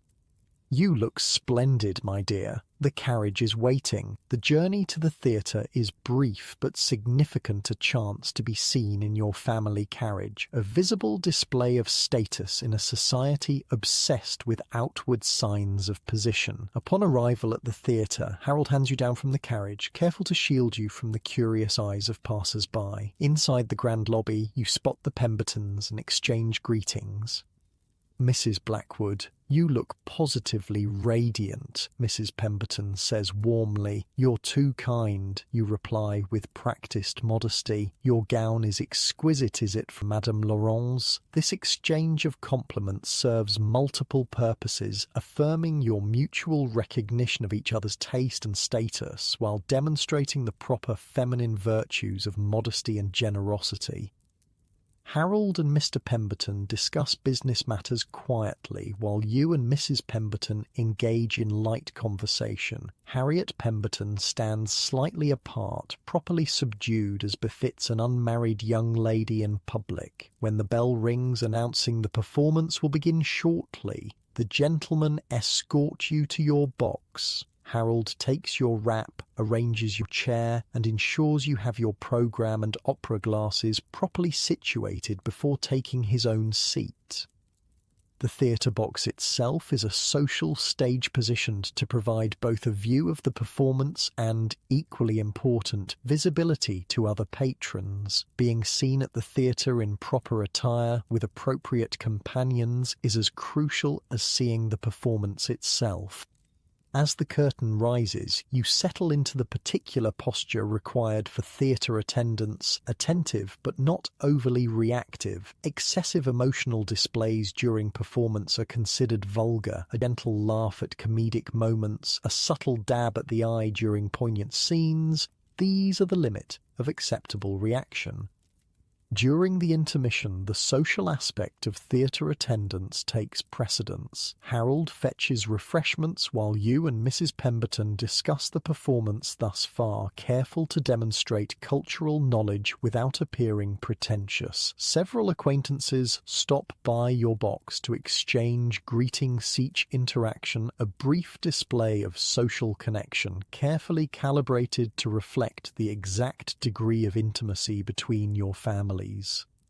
When Lady Harrington appears at the entrance to your box, both you and Mrs. Pemberton rise immediately, a mark of respect for her superior social position. "Mrs. Blackwood, Mrs. Pemberton, how delightful to see you both," Lady Harrington says warmly. "Are you enjoying the performance?" "Immensely, Lady Harrington," you reply. "The soprano is particularly impressive." "Indeed, I've invited her to perform at my musical evening next week. I believe you'll be attending." "We're looking forward to it with great pleasure," you confirm. This brief exchange serves multiple purposes. It publicly displays Lady Harrington's approval of your family, confirms your invitation to her exclusive event, and establishes a connection between this public entertainment and the private social gathering to follow. When the bell signals the end of intermission, Lady Harrington departs with a gracious nod, and you retake your seats for the second act. The remainder of the performance passes pleasantly, and when the final curtain falls, you applaud with appropriate enthusiasm, not too exuberant, not too restrained. The journey home provides an opportunity to discuss the performance with Harold, exchanging observations and opinions that would be too detailed for public conversation. The tenor seemed rather strained in the second act, Harold remarks. Yes, though the chorus was quite impressive throughout, you add. This private critique is another form of social performance demonstrating cultural discernment without the vulgarity of public criticism. Upon returning home, you find Lady Caroline still awake, reading in the drawing room. "How was the performance?" she inquires. "Quite delightful," you reply, sharing a few highlights while Harold rings for a late-night tea service. Lady Harrington mentioned she's engaged the soprano for her musical evening next week, Harold adds, knowing his mother will appreciate this connection between public entertainment and private social gatherings. Most appropriate, Lady Caroline nods approvingly. Her musical evenings are always tastefully arranged. The following week brings the anticipated invitation to an altogether different form of entertainment, a ball at the Wilsons' grand home. Unlike the theatre or a musical evening, a ball represents the pinnacle of Victorian social entertainment, with the most elaborate etiquette requirements of all. The invitation specifies dancing rather than merely evening, a crucial distinction indicating you should prepare for formal ballroom etiquette rather than simply conversation and light entertainment. Preparation for a ball begins days in advance. Your best ball gown, a pale blue silk with crystal beading, must be inspected for any flaws. Your dancing slippers must be immaculate, and your most impressive jewellery must be ready. On the evening of the ball, Martha spends nearly 2 hours on your hair and toilette. The result is a transformation from everyday elegance to ballroom splendour. Your gown, cut lower than for any other social occasion, displays your shoulders and upper arms to advantage. Long white gloves extend above your elbows. These will remain on throughout the evening, except during supper. Harold, resplendent in white tie and tails, offers his arm as you descend the stairs. Lady Caroline, who rarely attends balls at her age, inspects you both with a critical eye. "You'll do the family credit," she pronounces high praise from such a source. "The Wilsons' home blazes with light as your carriage approaches. Footmen in livery assist you from the carriage, and you enter the mansion's grand foyer where the host and hostess greet arriving guests." "Mr. and Mrs. Blackwood, how delightful," Mrs. Wilson says warmly, taking your hand briefly. "Thank you for including us," you reply, the practiced phrase rolling off your tongue. The ballroom itself is a spectacular sight, crystal chandeliers illuminating a polished floor. Musicians positioned discreetly at one end, flowers and greenery artfully arranged to soften the grand space without impeding movement. You and Harold separate almost immediately upon entering, another unique feature of ball etiquette. Unlike other social gatherings where married couples remain largely together, balls allow for carefully regulated mingling across gender lines through the formal structure of dance. Harold is quickly claimed by Mrs. Pemberton for the first dancer courtesy to acknowledge their family's friendship. You are approached by Mr. Wilson, your host, who as a matter of etiquette must dance with several of the principal lady guests. "Mrs. Blackwood, may I have the honour of the first dance?" he asks with a formal bow. "With pleasure, Mr. Wilson," you reply, offering your hand. The orchestra strikes up a quadrille formal structured dance involving 4 couples. You take your position opposite Mr. Wilson, careful to maintain perfect posture and a pleasantly neutral expression. Dancing is not an opportunity for excessive emotion or flirtation, but rather a carefully choreographed social ritual. The steps of the quadrille are familiar to all properly educated Victorians. You execute them with grace but not showiness, displaying skill without drawing undue attention to yourself. Throughout the dance, conversation remains light and impersonal. The dance floor is not the place for serious discussion or intimate exchange. When the quadrille concludes, Mr. Wilson returns you to the edge of the dance floor with a bow. "Thank you for the honour, Mrs. Blackwood." "The pleasure was mine, Mr. Wilson." These formal phrases, exchanged thousands of times across Victorian ballrooms, maintain the fiction that dance is about courtesy rather than enjoyment or, heaven forbid, physical attraction. For the next dance, you're approached by Mr. Fairchild, a business associate of Harold's. "Mrs. Blackwood, might I request the honour of the next dance?" You glance at your dance card, the small booklet attached to your wrist by a silk cord where gentlemen pencil their names for specific dances. The next slot is open, so you nod your acceptance. "Thank you, Mrs. Blackwood," he says, writing his name in the appropriate space. This dance is a waltz more intimate than the quadrille, as it involves continuous contact with your partner rather than the changing formations of the quadrille. Mr. Fairchild places his right hand properly at your waist, while you rest your left hand lightly on his shoulder. Your right hand meets his left, held at shoulder height. The propriety of the waltz was initially questioned in early Victorian society due to this continuous contact between partners, but by the 1870s it has become fully acceptable in respectable ballrooms.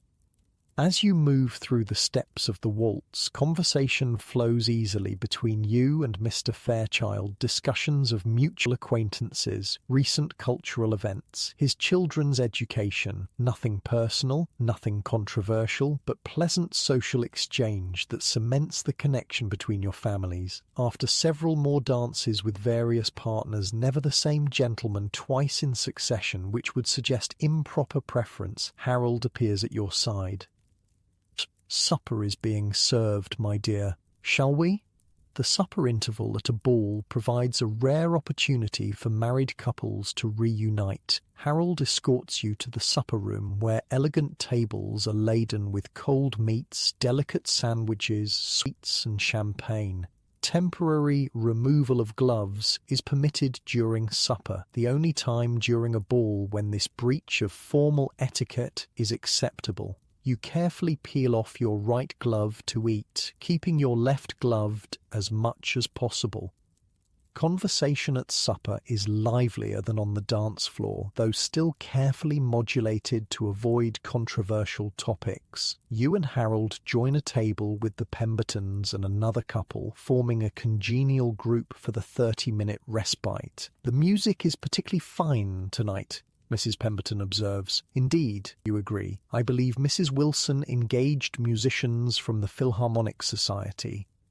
This exchange of observations continues, punctuated by appreciative comments about the food, the decorations, and the general success of the event. Praise for your hostess is essential no matter what flaws you might privately perceive. After supper, you replace your glove before returning to the ballroom for the second half of the evening. Dancing resumes with renewed energy, partners change according to the notations on dance cards, and the complex social ballet continues.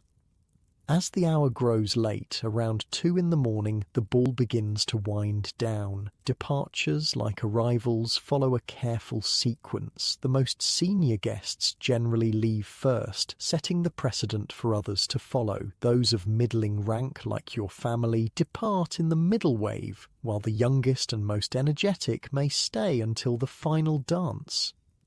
In the carriage ride home, you and Harold compare observations about the evening, who danced with whom, which families appeared particularly friendly, which young ladies seemed to attract the most attention. Young Harriet Pemberton danced every dance, Harold notes.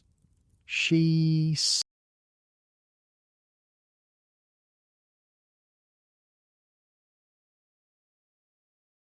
seems to be making a favourable impression this season. Indeed. Lady Harrington spoke to her at length during supper, a promising sign. This quiet analysis of social dynamics is a crucial aspect of Victorian entertainment. Each ball, each theatre outing, each musical evening provides not only enjoyment but information, the currency of social advancement and connection. As Martha helps you undress in the quiet pre-dawn hours, removing the elaborate ball gown, unpinning your hair and wiping away the subtle enhancements to your complexion, you reflect on the evening's successes. You maintained proper decorum throughout, engaged appropriately with various social connections, and represented your family with dignity. The complex rules governing Victorian entertainment, which dances are acceptable, which partners are appropriate, how to behave in a theatre box when gloves may be removed, serve multiple purposes. They provide clear guidelines in potentially chaotic social situations. They reinforce class distinctions while allowing controlled crossing of social boundaries, and they protect, in theory, vulnerable young women from improper advances or compromising situations. Tomorrow will bring different social obligations, perhaps morning calls to discuss the ball with other attendees, notes of thanks to send to hosts and hostesses, preparations for upcoming entertainments, the ceaseless cycle of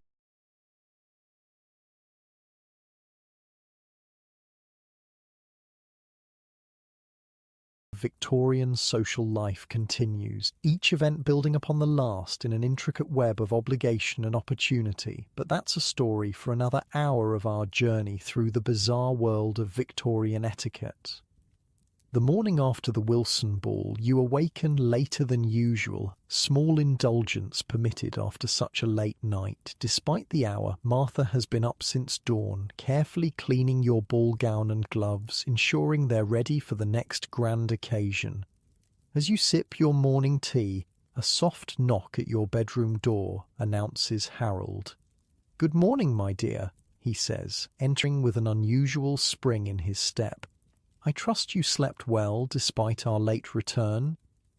"Quite well, thank you," you reply, curious about his evident excitement. "I've just had the most interesting conversation with Lady Caroline," he continues. "It seems her goddaughter, young Miss Eleanor Griffith, is coming to stay with us next month for the season."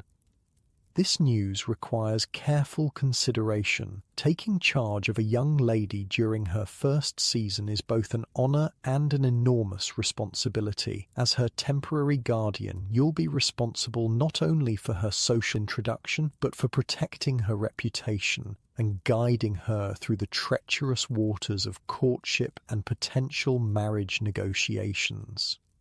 "That's a significant undertaking," you observe cautiously. "Is Lady Caroline certain she wishes to entrust the girl to us rather than overseeing her season herself? At 73, she feels she hasn't the energy for the constant vigilance required," Harold explains.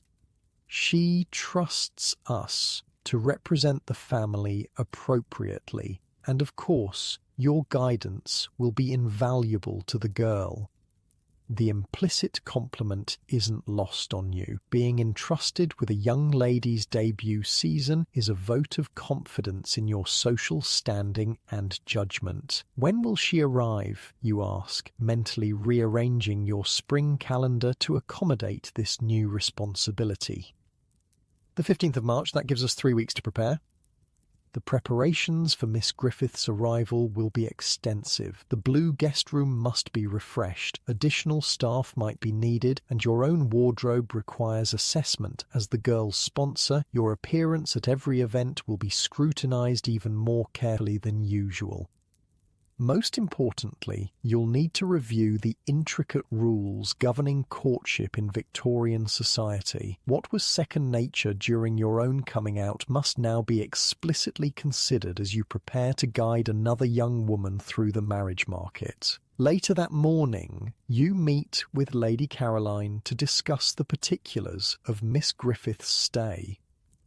Eleanor is 18, well-educated, and from an excellent family, Lady Caroline explains as you sit in her private sitting room. Her father is Sir James Griffith, a cousin of my late husband's. The girl's mother died when she was 12, and she's been at boarding school since then.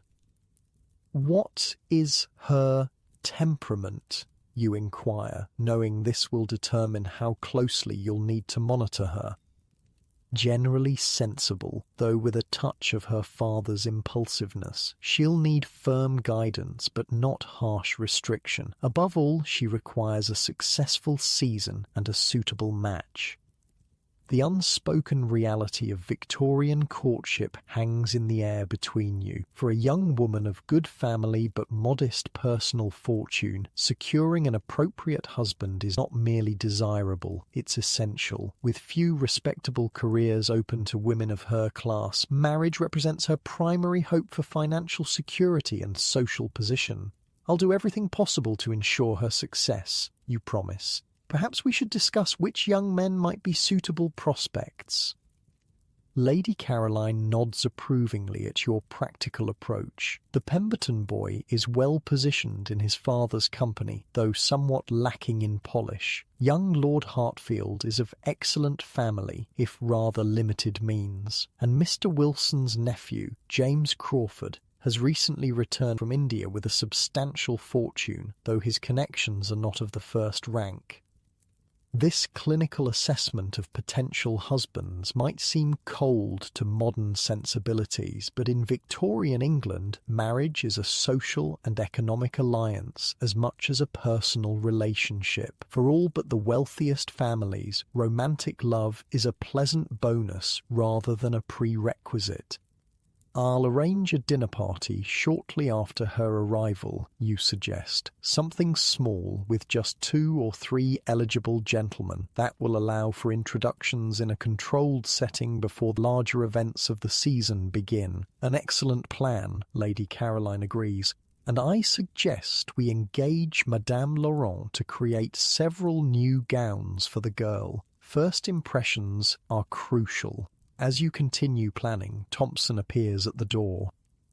"Excuse me, Lady Caroline, Mrs. Blackwood, Miss Harriet Pemberton and her mother have called. They're waiting in the drawing room." This visit isn't unexpected. After a major social event like the Wilson Ball, morning calls between the ladies who attended are common, an opportunity to dissect the evening's successes and failures, to note which young ladies attracted attention, which gentlemen seemed attentive, and which families appeared to be negotiating potential matches.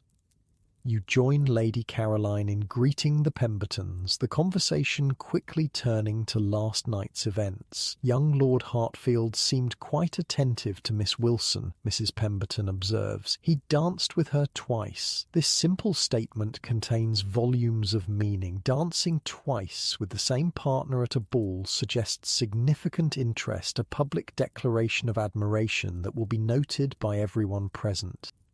"Indeed," you reply, though her father might hope for a more substantial connection. Lord Hartfield's estate is rather encumbered, I understand. The delicate dance of courtship involves not just the young people themselves, but their entire families. Parents, especially fathers, have near absolute authority over their children's marital choices. A father can forbid a match he considers unsuitable, while a mother typically serves as gatekeeper and negotiator, subtly managing which young men gain access to her daughter. "Harriet was much admired last night," Mrs. Pemberton says, with barely concealed pride. "She danced every dance, and Mr. Crawford requested to call on us next week." This announcement is significant. A formal call, with her parents' permission, indicates Mr. Crawford's serious interest in pursuing Harriet. The courtship process has officially begun. "Mr. Crawford is recently returned from India, I believe," you inquire, knowing full well his circumstances, but allowing Mrs. Pemberton the pleasure of sharing this advantageous connection. "Yes, after 10 years with the East India Company. He's purchased a charming house in Belgravia and he's looking to establish himself in society." The implications are clear. Mr. Crawford has the financial means to support a wife in comfort, is seeking to improve his social position through marriage to a respectable family, and has chosen Harriet as a potential candidate. For the Pembertons, whose fortune is comfortable but not extensive, such a match would be highly advantageous. He seems a most amiable gentleman, you observe neutrally, neither endorsing nor discouraging the potential match. Until you know more about Mr. Crawford's character and prospects, cautious optimism is the appropriate response. The conversation continues in this vein, with careful probing of intentions and prospects disguised as casual social chatter. After a suitable interval not so short as to seem dismissive, not so long as to seem overly eager for gossip, the Pembertons take their leave. "What do you make of this Mr. Crawford?" Lady Caroline asks once your visitors have departed. "It's difficult to say without further acquaintance. His financial position seems secure, but 10 years in India raises questions about his adaptability to English society. And, of course, we know little of his family." "I shall make inquiries," Lady Caroline decides. This is one of her particular talents, extracting detailed information about anyone of interest to the family through her extensive network of social connections. Later that afternoon, Harold returns from his club with additional information about Mr. Crawford. "He's been proposed for membership," Harold tells you as you sit in the drawing room. "His finances were thoroughly vetted, as is standard procedure. The man appears to have made a substantial fortune in tea and cotton, all quite legitimately. His father was a country solicitor, respectable but not distinguished."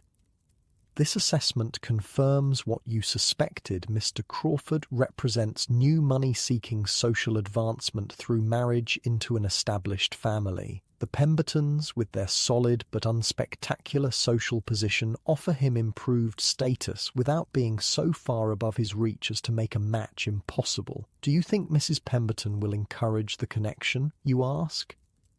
"Almost certainly. Harriet is 22, not quite on the shelf, but approaching the age where her prospects become more limited each season. Crawford can provide handsomely for her, and his lack of distinguished birth is balanced by his financial security."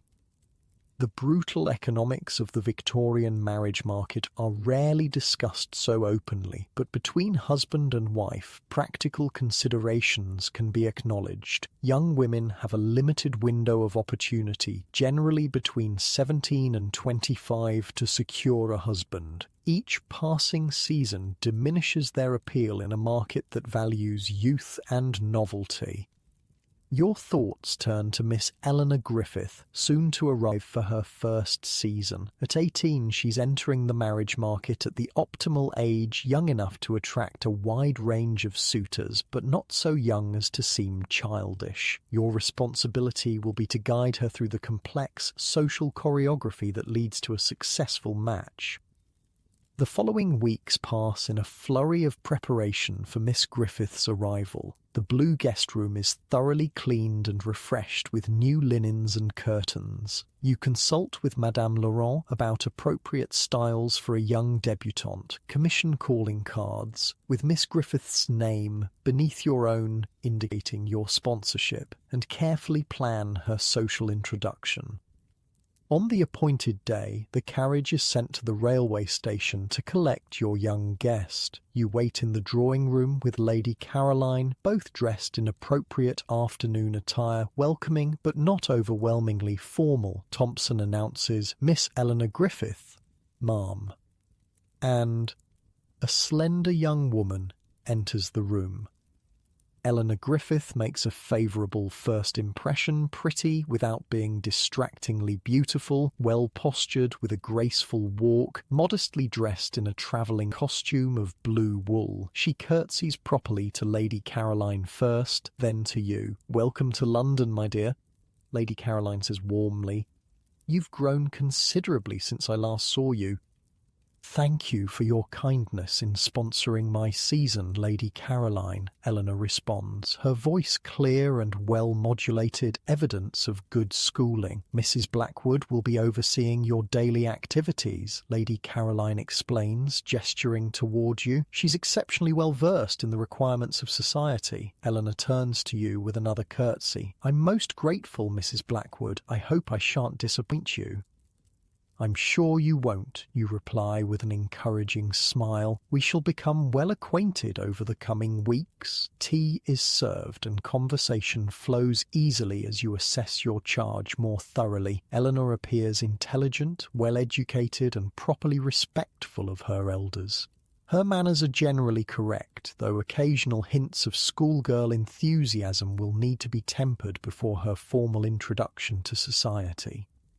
After tea, you escort Eleanor to her room, allowing her to rest before dinner. Once alone with Lady Caroline, you share your initial impressions. She seems a promising candidate, you observe, personable without being forward, attractive without being vain. Indeed, with proper guidance and suitable introduction, she should make a respectable match.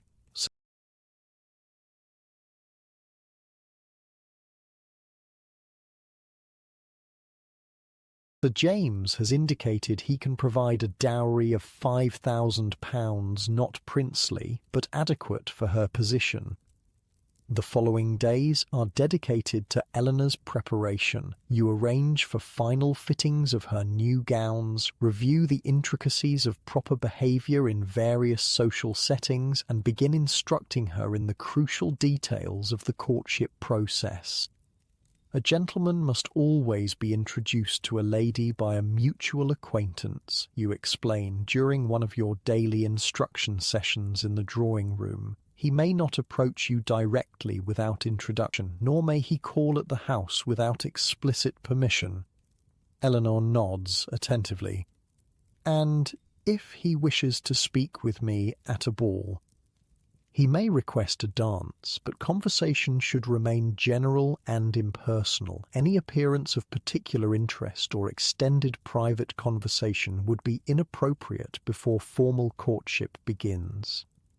The rules governing courtship are exceptionally strict in Victorian society. Unmarried young ladies must never be alone with a gentleman who is not a close family member. Even after a formal courtship begins, meetings occur only in the family drawing room under watchful eyes.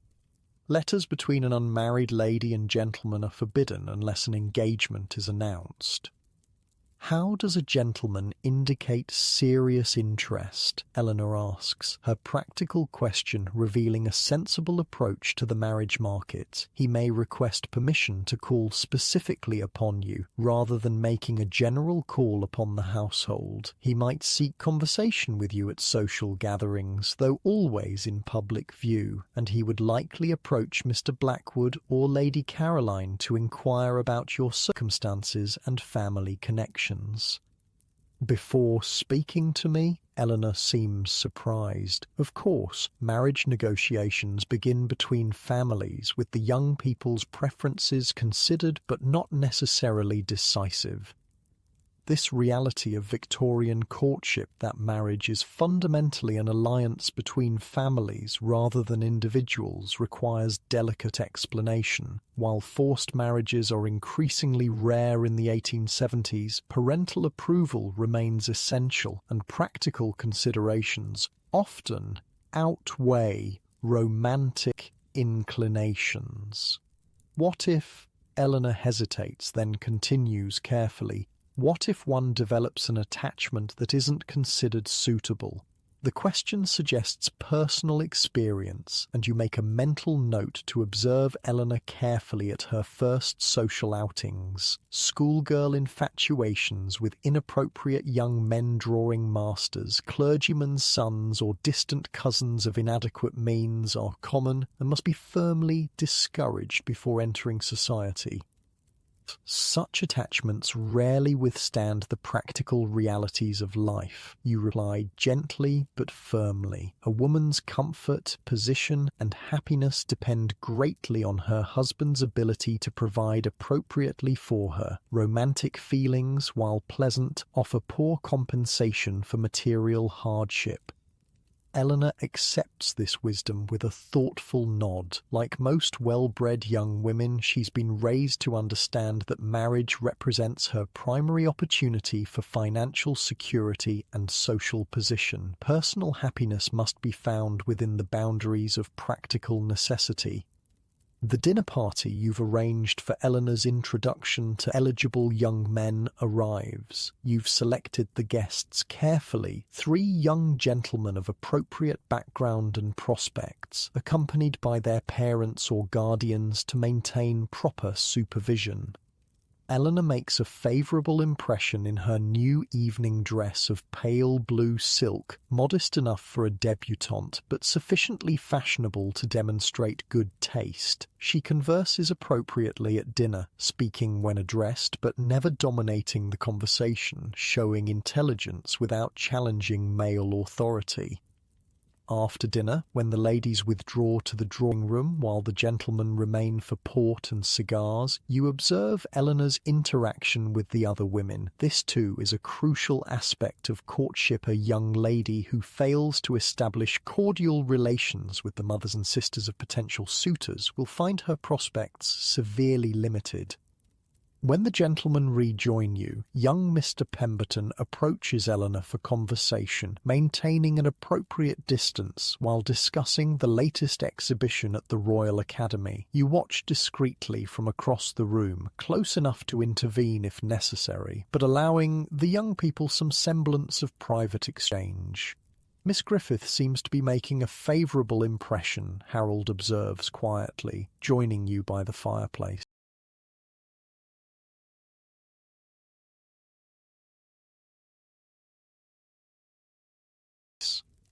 Yes, particularly with young Pemberton, though I'm not certain his prospects are sufficient for Lady Caroline's ambitions for her goddaughter. Perhaps not, but he represents a respectable possibility if more advantageous connections don't materialise. This practical assessment of potential matches continues throughout the evening. By its conclusion, Eleanor has conversed appropriately with all 3 young gentlemen, shown proper deference to their mothers, and neither discouraged nor overly encouraged any particular attention. As the guests depart, you note with approval that Mr. Pemberton requests permission to call again later in the week, a clear indication of interest, but expressed with proper restraint. In the privacy of your bedroom that night, you discuss Eleanor's prospects with Harold. She conducted herself well, you observe as Martha brushes out your hair. No obvious mistakes or inappropriate enthusiasm. Lady Caroline will be pleased. The girl seems sensible enough to understand what's required of her.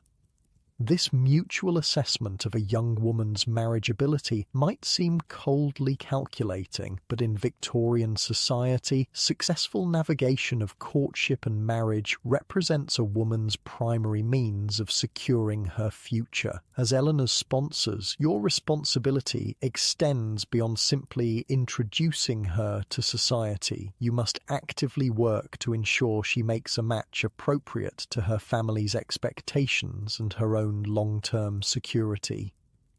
The weeks that follow bring a whirlwind of social engagements, morning calls to introduce Eleanor to influential matrons, afternoon teas where she might encounter appropriate young men in informal settings, evening concerts, and smaller balls where dancing and conversational skills can be displayed to advantage. Throughout these events, you maintain constant vigilance. Every interaction between Eleanor and potential suitors occurs under your watchful eye. No note or flower arrives without your inspection. No invitation is accepted without your approval. This intense supervision, which might appear oppressive to modern sensibilities, represents the essential protection of a young woman's reputation in Victorian society. A single indiscretion, a private conversation without chaperone, an overly familiar letter, even an expression of unguarded emotion in public could irreparably damage Eleanor's prospects. As the season progresses, three gentlemen emerge as serious contenders for Eleanor's hand. Mr. Pemberton, earnest and reliable if not brilliantly positioned, Lord Hartfield with his distinguished lineage but limited finances, and Mr. Crawford, whose substantial fortune compensates for his relatively modest background. Each has received permission to call specifically upon Eleanor, each has spoken privately with Harold regarding his intentions, and each has demonstrated appropriate attention at social gatherings. The decision now rests primarily with Lady Caroline as Eleanor's sponsor and representative of her family's interests. Though Eleanor's preferences will be considered, the final approval remains with her godmother and, ultimately, her father. One evening in late April, Lady Caroline summons you to her private sitting room for a serious discussion. "I've received a letter from Sir James," she informs you, indicating the document on her writing desk. "He expresses satisfaction with Eleanor's progress this season and has authorised me to consider formal offers for her hand. This is a significant development, the transition from general courtship to specific marriage negotiations."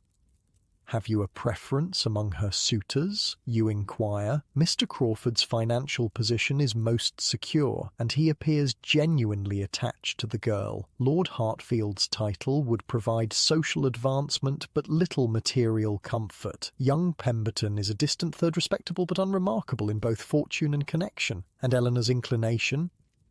Lady Caroline's expression suggests this is a secondary consideration, but she acknowledges she seems most comfortable with Mr. Crawford. Their conversations appear mutually engaging, and she displays appropriate animation in his presence without unbecoming enthusiasm. "Then you'll encourage that connection?" "I believe so. I shall invite him to call tomorrow afternoon and will speak with him privately regarding his intentions. If his proposals are satisfactory, he may seek a private audience with Eleanor, properly chaperoned, of course. The machinery of Victorian marriage negotiation has been set in motion. What began with carefully orchestrated social introductions now proceeds to formalize discussions of financial arrangements, family expectations, and future provisions. Mr. Crawford calls the following afternoon, is closeted with Lady Caroline for 30 minutes, then granted a brief audience with Eleanor in the drawing-room with you present at a discreet distance, close enough to observe but not to overhear their quiet conversation. Eleanor's flushed cheeks and bright eyes when Mr. Crawford departs suggest a favourable reception of whatever was discussed. Lady Caroline confirms this impression when she joins you for tea after his departure. "Mr. Crawford has made a formal offer for Eleanor's hand," she announces with satisfaction. "His financial proposals are generous: a settlement of £10,000, a household allowance of £800 per annum, and a country house in Surrey in addition to the London residence. These terms are indeed advantageous for a young woman of Eleanor's moderate fortune and good but not exceptional family connections." And Eleanor's response? "She has indicated her willingness to accept pending her father's approval. I've written to Sir James recommending the match. We should have his reply within the week. The efficient progression from introduction to negotiation to acceptance has taken less than 2 months, a testament to your skillful management of Eleanor's social presentation and Lady Caroline's expert navigation of the marriage market." Sir James's letter of approval arrives 4 days later, and the engagement is formally announced. Only now, with the relationship officially sanctioned, may Eleanor and Mr. Crawford exchange letters, spend limited time in each other's company without constant supervision, and begin planning their future together. The transformation in their interaction is immediate and revealing. Where previously every exchange was carefully controlled and observed, now they may sit together on the same sofa, speak in low voices though still in your presence, and express mutual admiration in carefully restrained terms. Even in this officially sanctioned courtship, strict boundaries remain. Physical contact is limited to the holding of hands, and even this modest intimacy is permitted only in the family drawing room. Unchaperoned meetings remain absolutely forbidden. Letters, though now allowed, are subject to oversight by you or Lady Caroline. As plans for the wedding proceed, Eleanor's demeanour shifts subtly. The careful restraint of courtship gives way to genuine excitement about her future household, her new position as a married woman, and the expanded freedoms this status will afford her. Mrs. Crawford will supervise her own household, entertain her own guests, and manage her own social calendar, she tells you one afternoon as you help her select linens for her trousseau. The use of her future married name and title reveals her eager anticipation of this transition. Yes, though you'll find a husband's expectations create their own constraints, you advise gently. Marriage exchanges one set of obligations for another. This reality of Victorian marriage, that a woman passes from father's authority to husband's, gaining certain freedoms while accepting new responsibilities, requires careful explanation. Eleanor's romantic notions of married life must be tempered with practical understanding of what will be expected of her as Mrs. James Crawford. The wedding itself, scheduled for June at Eleanor's family church in Hampshire, will mark the successful conclusion of your sponsorship. A suitable match has been arranged, family expectations fulfilled, and a young woman successfully launched into her proper social role as wife, future mother, and manager of a respectable household. As you help Eleanor pack her trunks for the return to her father's home before the wedding, you reflect on the complex machinery of Victorian courtship and marriage, the elaborate rules governing every interaction between unmarried men and women, the careful oversight of potential matches, the prioritization of family alliance over personal preference, all serve to maintain social order and ensure appropriate connections. For all its constraints and calculations, the system generally achieves its intended purpose, providing financial security and social position for women in a society that offers few alternative paths to independence. Eleanor's future as Mrs. Crawford appears promising: a comfortable home, respectable position, and husband whose temperament seems compatible with her own. The successful conclusion of Eleanor's courtship represents a social triumph for your household as well. Your reputation as an effective sponsor is enhanced, your family's connections expanded, and your position in society subtly strengthened. As Eleanor's carriage departs for Hampshire, Lady Caroline joins you on the front steps. A most satisfactory outcome, she observes with approval. You managed the girl's introduction and courtship admirably. Thank you, Lady Caroline. Mr. Crawford seems genuinely attached to her, which bodes well for their future happiness. Indeed, though a woman's contentment in marriage depends less on romantic attachment than on understanding her proper role and fulfilling it with grace. This practical assessment of marital happiness reflects the Victorian perspective on marriage as primarily a social institution rather than a romantic connection. While affection between spouses is desirable, successful marriages are built on mutual respect, shared values, and clear understanding of gender-specific responsibilities. As you return to the drawing room to resume your normal routine, you contemplate the complex social dance you've just orchestrated, the intricate rules of courtship successfully navigated, the proper connections established, the appropriate outcome achieved. Like so many aspects of Victorian life, the path to marriage is governed by elaborate etiquette designed to maintain social order and proper relationships.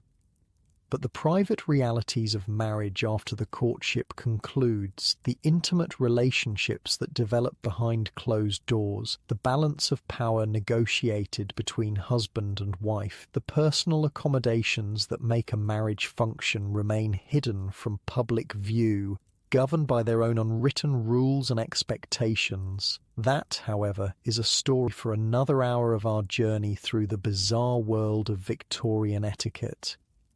With Eleanor's departure for her wedding preparations, life in your household returns to its normal rhythm. The social whirl of sponsoring a debutante subsides, leaving more time for domestic management and your own social obligations. One afternoon in late June, you sit in your private sitting room, a sanctuary few outside the family ever enter. Here, away from public scrutiny, a subtle transformation occurs. Your posture, maintained with rigid perfection in company, relaxes slightly. The constant awareness of being observed, the cornerstone of Victorian public life, momentarily fades. A soft knock at the door interrupts your solitude. Martha enters with a silver tray bearing a single letter. "From Mrs. Crawford, ma'am," she says, using Eleanor's new married name, just arrived by the afternoon post. You take the letter, noting the confident handwriting, no longer the careful script of a schoolgirl, but the assured hand of a married woman. Breaking the seal, you unfold several closely written pages. "My dear Mrs. Blackwood," Eleanor begins formally, though the contents soon reveal a more intimate tone than your previous exchanges permitted. As you read, a picture emerges of Eleanor's new life as Mrs. Crawford, the challenges of managing servants, her husband's unexpected habits, the complex social dynamics of his business connections. The letter contains revelations that would never have been permissible during her time under your roof. "Mr. Crawford works such long hours," she writes, "often returning well after I have retired. I find the evenings rather solitary, though I dare not complain lest he think me childish." This glimpse into the private reality of a Victorian marriage illuminates the gap between public performance and domestic truth. The carefully orchestrated courtship, with its chaperoned conversations and regulated interactions, bears little resemblance to the intimate complexities of married life. Eleanor's letter continues with domestic details and social observations, concluding with warm gratitude for your guidance during her season. "Without your instruction, I should have been entirely unprepared for the responsibilities of my position. I remain eternally grateful for your kindness." You fold the letter thoughtfully, contemplating the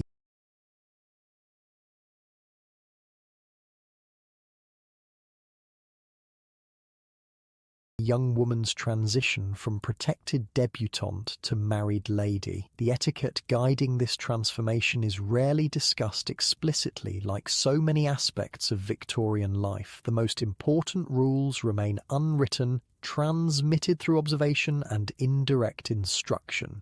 "Will you reply today, ma'am?" Martha asks, hovering at the door. "Yes, I think I shall. Please bring my writing case."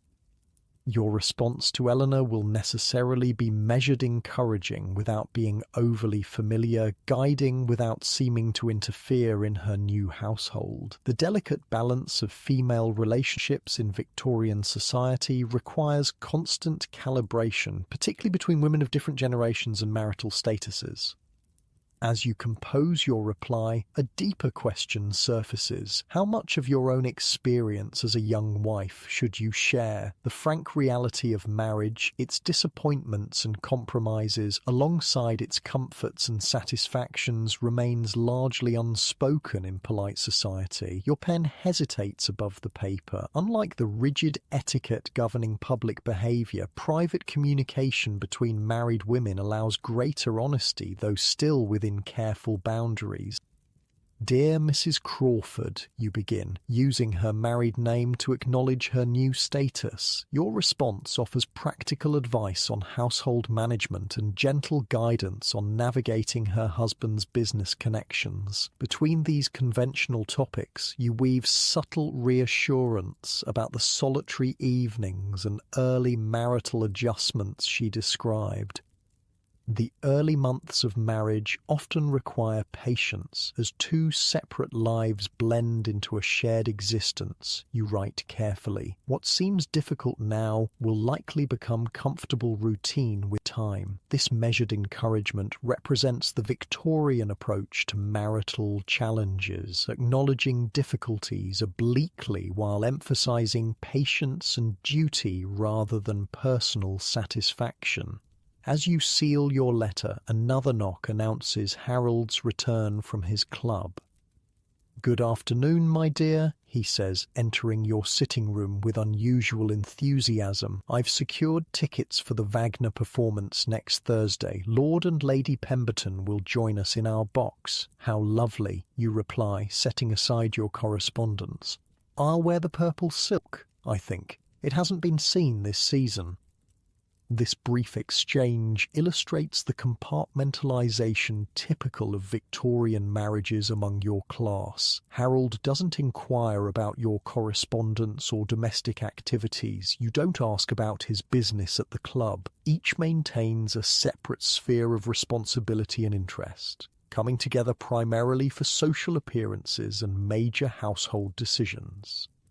This division extends to nearly every aspect of married life in Victorian upper and middle class households. Men occupy the public world of business, politics, and club life. Women oversee domestic management, social connections, and family relationships.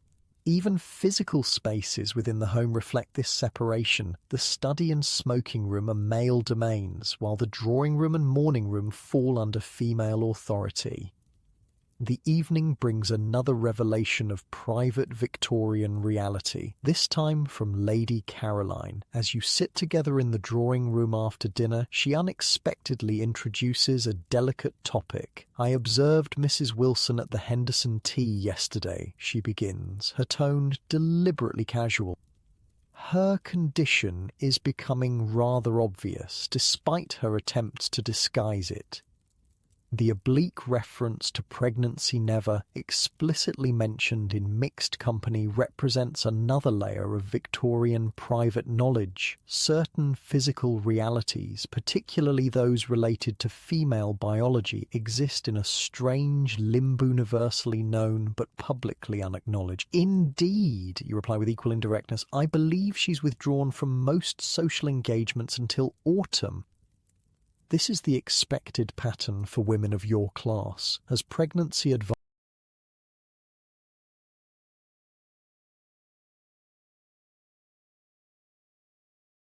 advances, public appearances decrease until confinement, the period of seclusion before and after childbirth. During these months, a woman essentially vanishes from society, reappearing only after recovery with an infant whose existence is acknowledged without reference to its origins. "A wise decision," Lady Caroline nods. "Though I understand Mr. Wilson continues his usual activities uninterrupted." The subtle criticism in her tone highlights another Victorian double standard. While a pregnant woman must withdraw from society, her husband's social and business life proceeds normally. The physical realities of reproduction affect women's public existence profoundly, while leaving men's virtually untouched. This conversation, conducted entirely in euphemism and implication, demonstrates how Victorian society managed necessary discussion of delicate matters without violating prohibitions against explicit reference to physical realities. Later that evening, as you prepare for bed, Martha shares household gossip gleaned from the servants' another realm of Victorian life with its own unwritten rules and hierarchies.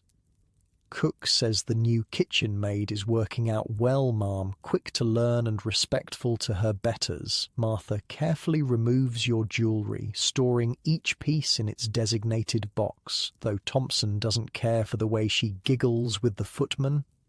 This snippet of below-stairs intelligence reveals the parallel society operating within your household. The servants maintain their own complex social structure, complete with ranks, rivalries, and regulations as intricate as those governing your public life. Has Thompson spoken to her about it? You inquire, maintaining appropriate interest in household harmony without becoming overly involved in servant matters.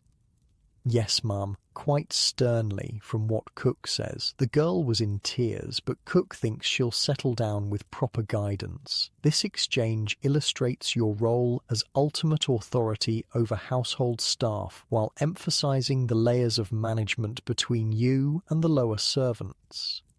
Just as Victorian society operates through carefully defined hierarchies, so too does the domestic sphere that supports your social position. I trust Thompson's judgment in such matters, you reply, effectively closing the topic. Is Lady Caroline's evening tea prepared? Yes, ma'am. Sarah has taken it up already.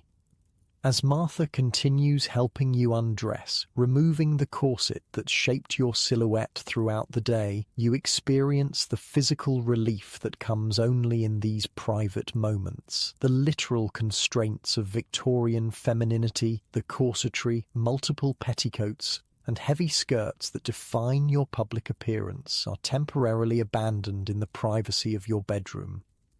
This physical unburdening parallels the mental relaxation that comes with privacy, the constant vigilance required in public monitoring every word, gesture, and expression for propriety eases slightly behind closed doors, though never disappears entirely. Even in private, certain standards of behavior remain internalized, invisible but powerful constraints on thought and action.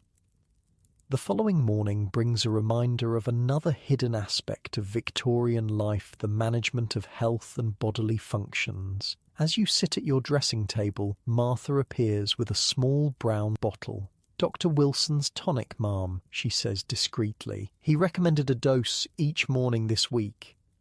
The nature of your ailment, mild digestive discomfort, remains unnamed. Like pregnancy, menstruation, and other physical realities, specific health concerns, particularly those affecting delicate bodily functions, exist in the realm of euphemism and implication rather than direct reference. You take the prescribed dose without comment. The Victorian approach to health, especially women's health, combines scientific medicine with moral judgment. Physical ailments are often attributed to moral or emotional causes, nervousness, excessive emotion, or insufficient self-control. Dr. Wilson had implied as much during his visit last week, suggesting your digestive troubles might result from overthinking household matters rather than any physical cause. This conflation of physical symptoms with moral character represents another layer of Victorian private reality, the medicalization of proper feminine behavior.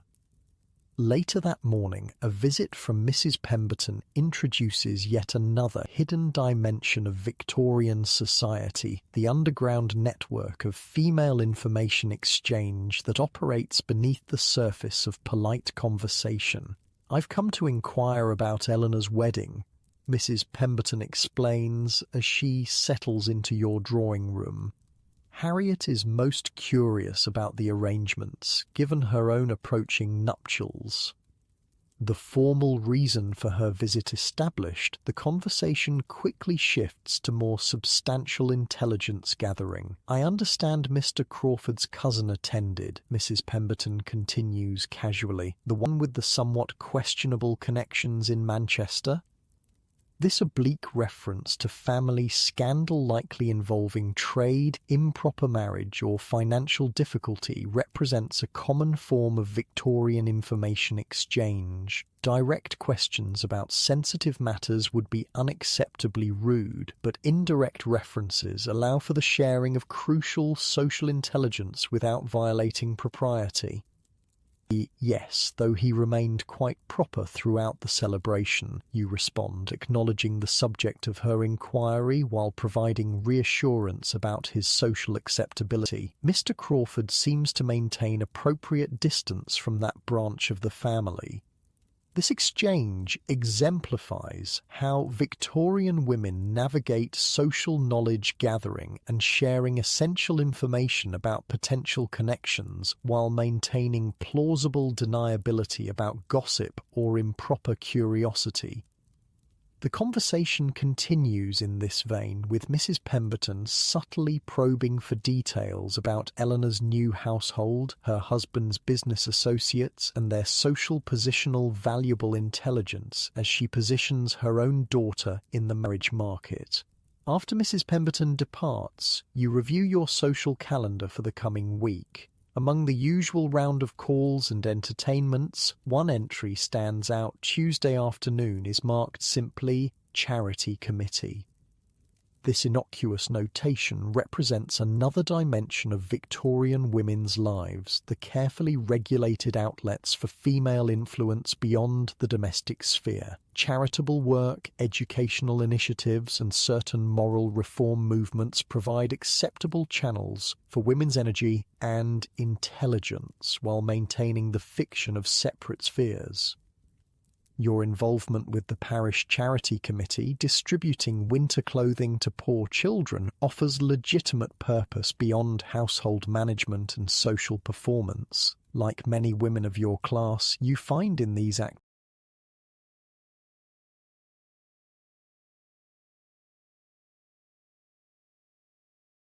activities both genuine satisfaction and subtle expansion of your restricted role.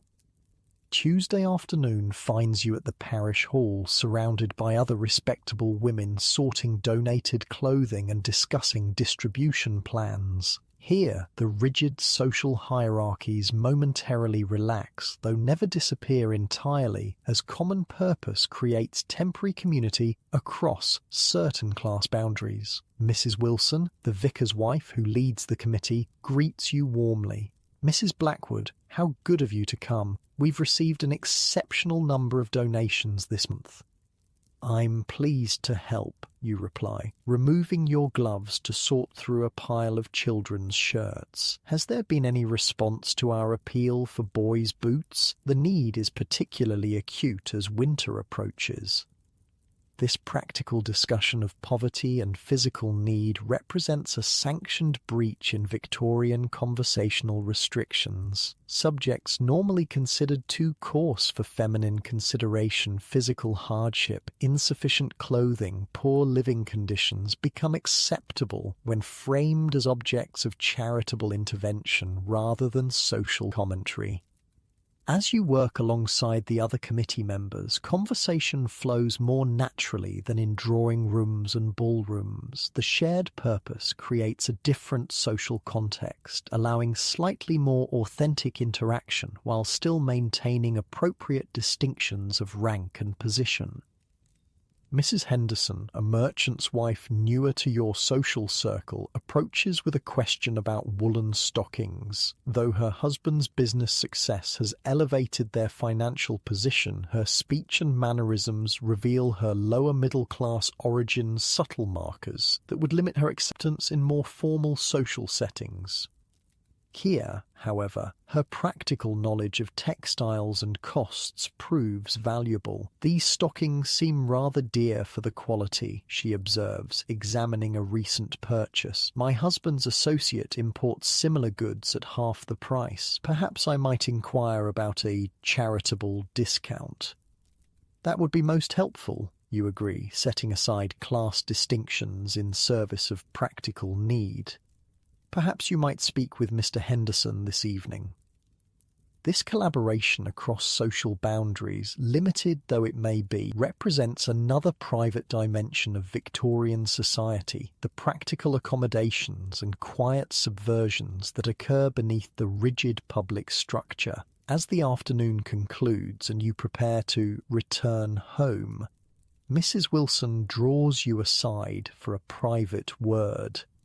"Mrs. Blackwood, I wonder if I might impose upon your discretion regarding a delicate matter."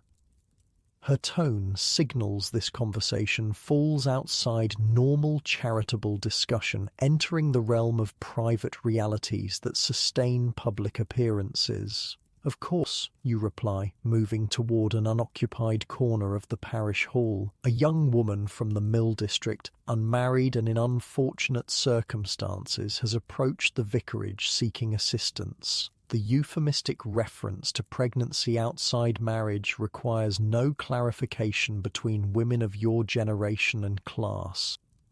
"I see," you respond neutrally, waiting for the specific request. "We've arranged temporary lodging with a respectable widow in the countryside, but the question of employment after her recovery remains unresolved. I recalled that your cook mentioned needing additional kitchen help, and wondered if such a position might be considered, with appropriate references, of course."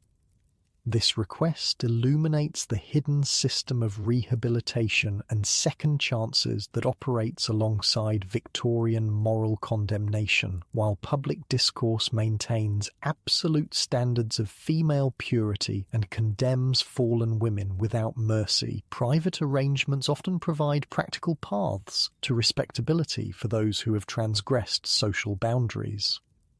"I shall speak with cook," you promise, neither committing fully nor refusing outright. If the girl is genuinely penitent and willing to work diligently, such an arrangement might be possible. This measured response balances practical compassion with social requirement. The young woman's moral failure won't be ignored or excused, but neither will it necessarily condemn her to permanent ostracism if proper contrition is demonstrated and future behaviour remains above reproach. As you depart the parish hall, the afternoon sun illuminates the street where carriages and pedestrians move according to their visible social positions. Gentlemen tip hats with prescribed precision, ladies acknowledge acquaintances with calibrated nods, servants navigate carefully around their betters. The elaborate public ballet of Victorian society continues uninterrupted. Yet beneath this visible performance, hidden currents flow practical accommodations, moral flexibility, unacknowledged realities, and quiet subversions that sustain the social structure even as they occasionally undermine its rigid principles. Your carriage arrives, and as you settle inside for the journey home, you reflect on these parallel dimensions of Victorian life, the public performance governed by elaborate etiquette and the private realities that exist alongside it, neither fully separate nor completely integrated. This complex duality defines not just social interaction, but personal identity in Victorian England. The carefully maintained division between public propriety and private knowledge creates not hypocrisy, but a necessary accommodation of human complexity within rigid social structures. As your carriage navigates the busy London streets, you mentally prepare to transition back into your household role, the perfect Victorian lady, whose every gesture and word reflects appropriate breeding and proper values. The intricate dance of Victorian social life continues, its public choreography supported by the private realities that remain largely unacknowledged yet essential to its continuation. But that's a story for another hour of our journey through the bizarre world of Victorian etiquette. That evening, after dinner, as Harold retires to his study and Lady Caroline to her rooms, you find yourself alone in the drawing room. The house settles around you, creaking gently as servants move quietly through distant corridors, completing their evening duties before retiring to their own quarters. This rare moment of solitude invites reflection. You move to the window, gazing out at the gaslit street where occasional carriages pass, their occupants invisible behind drawn curtains. The public performance has ended for the day, the elaborate social machinery temporarily paused until tomorrow brings renewed demands for perfect adherence to unwritten rules. Your mind drifts to the contrast between Eleanor's carefully managed courtship and her private revelations about married life. The gap between public expectation and private reality defines not just marriage but every aspect of Victorian existence. The question that surfaces, rarely articulated even in your most private thoughts, is both simple and profound. Why? Why this elaborate system of etiquette, these minutely calibrated social interactions, these rigid boundaries between acceptable and unacceptable behaviour? What purpose does this intricate social dance serve beyond mere tradition or arbitrary control? As you consider your own life from morning toilette to afternoon calls to evening entertainments, each governed by precise protocols, a more complex understanding emerges. The elaborate etiquette that structures your days provides something essential: predictability in an increasingly chaotic world. You recall your grandmother's stories of her youth in the 1820s, before railways and telegraphs compressed time and space, before industrialization brought massive social change and urban growth. Her world, though more limited in some ways, was also more stable. Most people remained in their birth communities surrounded by familiar faces and known expectations. Your world in the 1870s is vastly different. The middle classes are mobile, moving between cities and social circles with unprecedented freedom. New fortunes emerge from trade and industry, challenging old hierarchies based on land and birth. Women like yourself navigate complex social terrain where a single misstep can damage hard-won position. In this shifting landscape, etiquette provides fixed points of reference, clear guidelines for interaction that remain constant even as the world transforms around them. The elaborate rules governing everything from morning dress to dinner conversation create a shared language of behavior, allowing people from different backgrounds to interact without constant confusion or offense. For you personally, mastering these intricate social codes represents both security and achievement. Your perfect performance of Victorian femininity, from the physical discipline of correct posture to the mental discipline of appropriate conversations, safeguards your family's social position while demonstrating your own competence and intelligence within accepted feminine domains. Thompson appears at the drawing-room door, interrupting your reflections. "Excuse me, ma'am, a messenger has delivered this letter marked urgent." You accept the sealed envelope, noting the unfamiliar handwriting. Opening it reveals a brief message from Mrs. Wilson, the vicar's wife. "Oh, my dear Mrs. Blackwood, circumstances have changed regarding our discussion this afternoon. Might you call at the vicarage tomorrow at 10? The matter requires immediate attention." This cryptic communication likely concerns the unfortunate young woman mentioned during your charity committee meeting. Something has disrupted the carefully arranged plan for her quiet disappearance and eventual rehabilitation. "Please inform Martha I'll need the carriage at 9:30 tomorrow morning," you tell Thompson, "and I'll reply to this now." At your writing desk, you compose a brief acknowledgement of Mrs. Wilson's request, confirming your planned visit. This unexpected disruption to your carefully organised schedule, you had intended to make several morning calls tomorrow, requires immediate adjustment. The following morning finds you at the vicarage promptly at 10 o'clock, ushered into Mrs. Wilson's private sitting room with unusual haste. "Thank you for coming so quickly," Mrs. Wilson says, her typically calm demeanour betraying subtle signs of distress. The situation has become rather complicated. She explains that the young woman in question, Mary, a mill worker's daughter, has been rejected by the countryside widow who had agreed to house her during her confinement. The widow's son, returning unexpectedly from naval service, objected to the arrangement, forcing Mrs. Wilson to seek alternative accommodations immediately.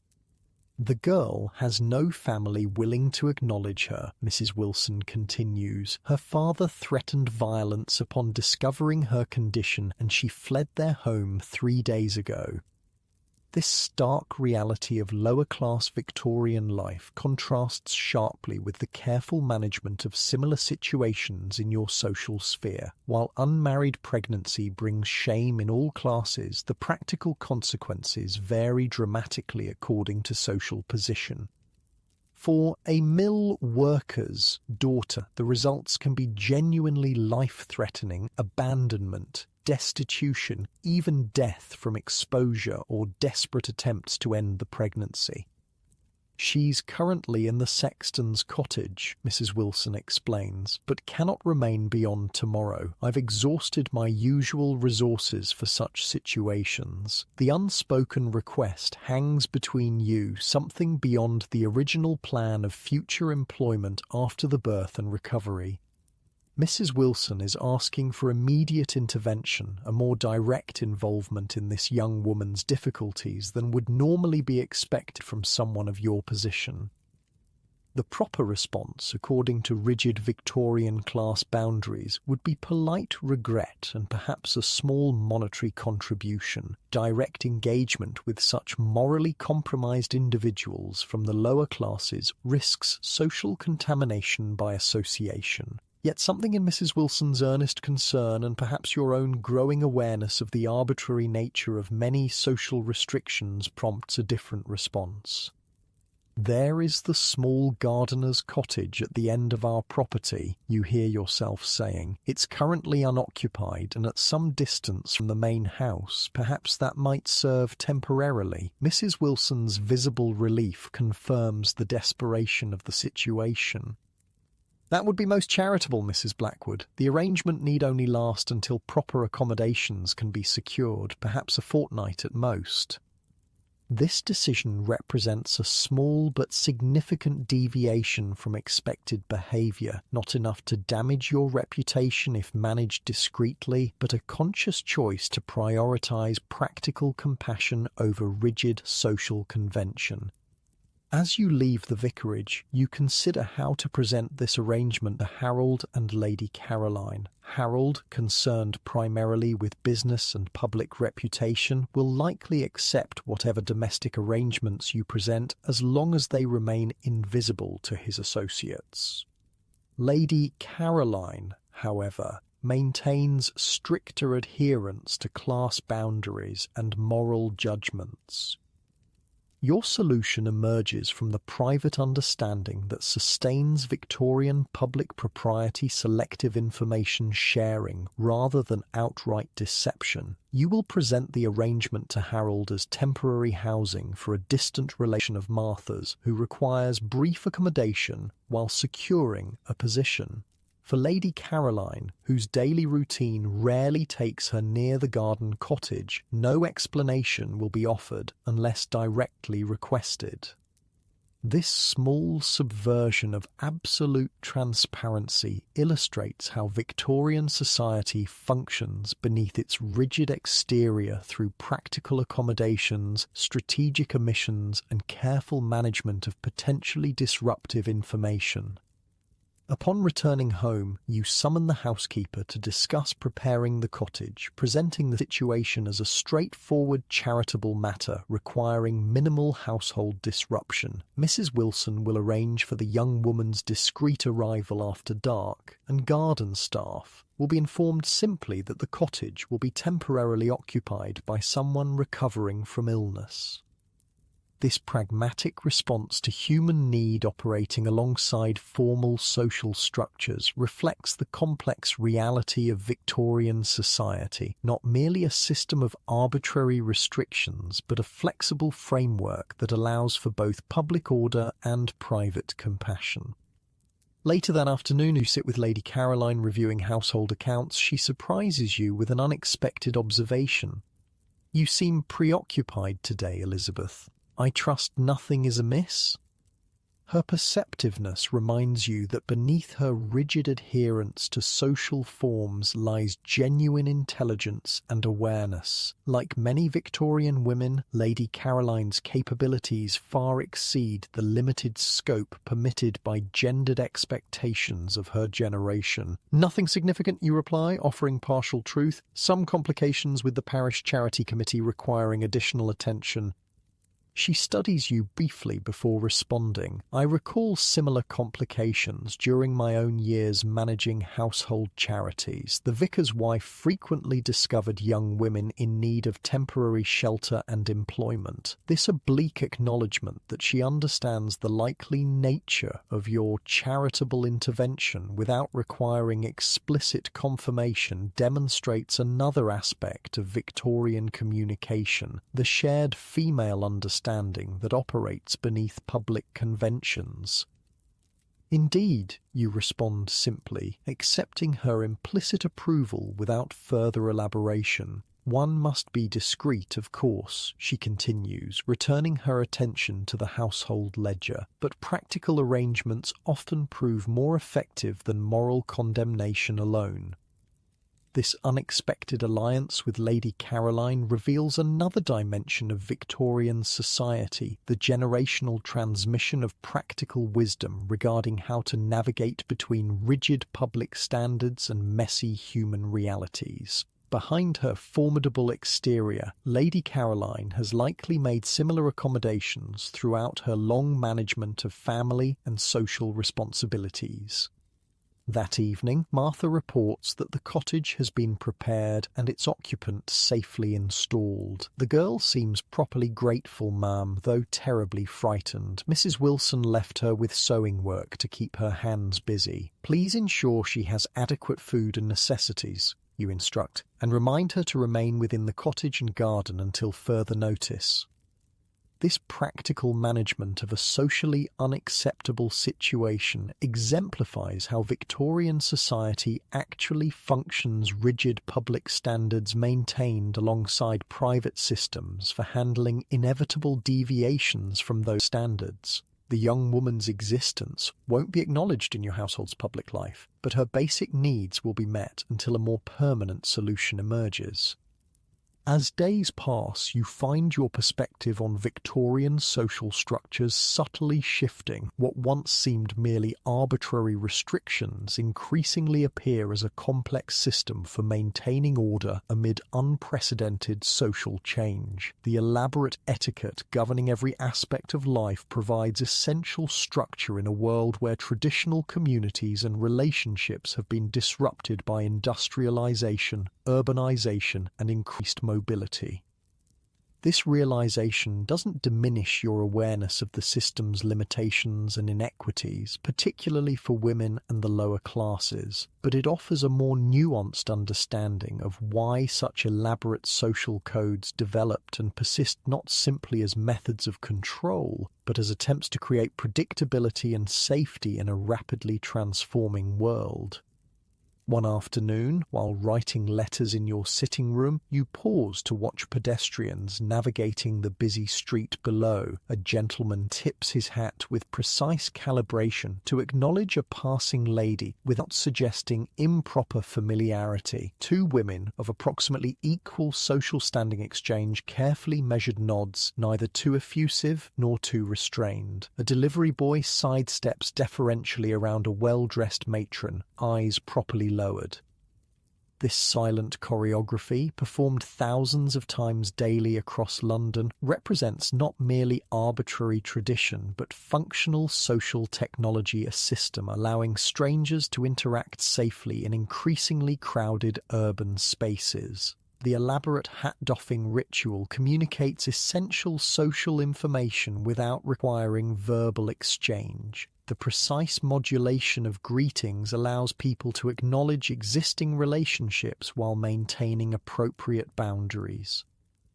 Your contemplation is interrupted by Harold's unexpected return from his club. His expression as he enters your sitting room suggests significant news. Mr. Crawford has been offered a partnership in his firm, he announces without preamble. They're sending him to establish their new office in Boston. He and Eleanor will sail for America next month.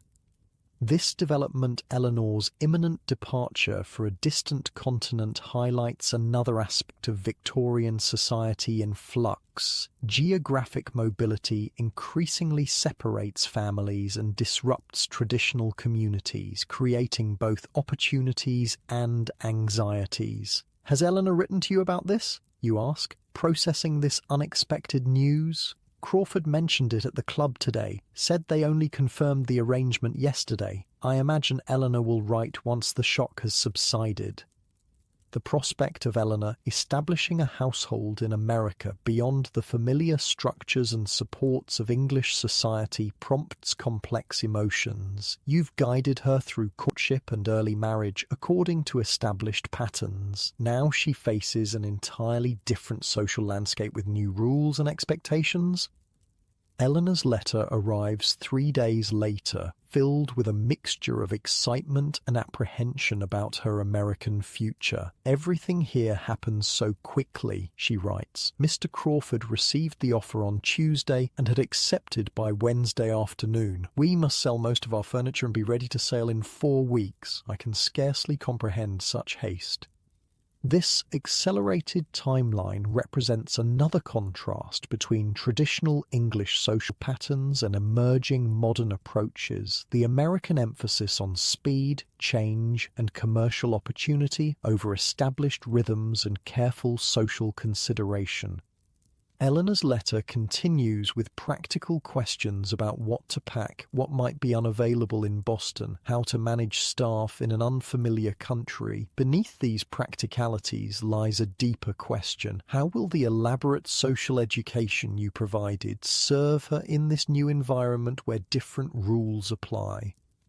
Your reply offers practical advice alongside subtle reassurance about the transferable aspects of proper behavior. The fundamental principles of courtesy and consideration remain valuable in any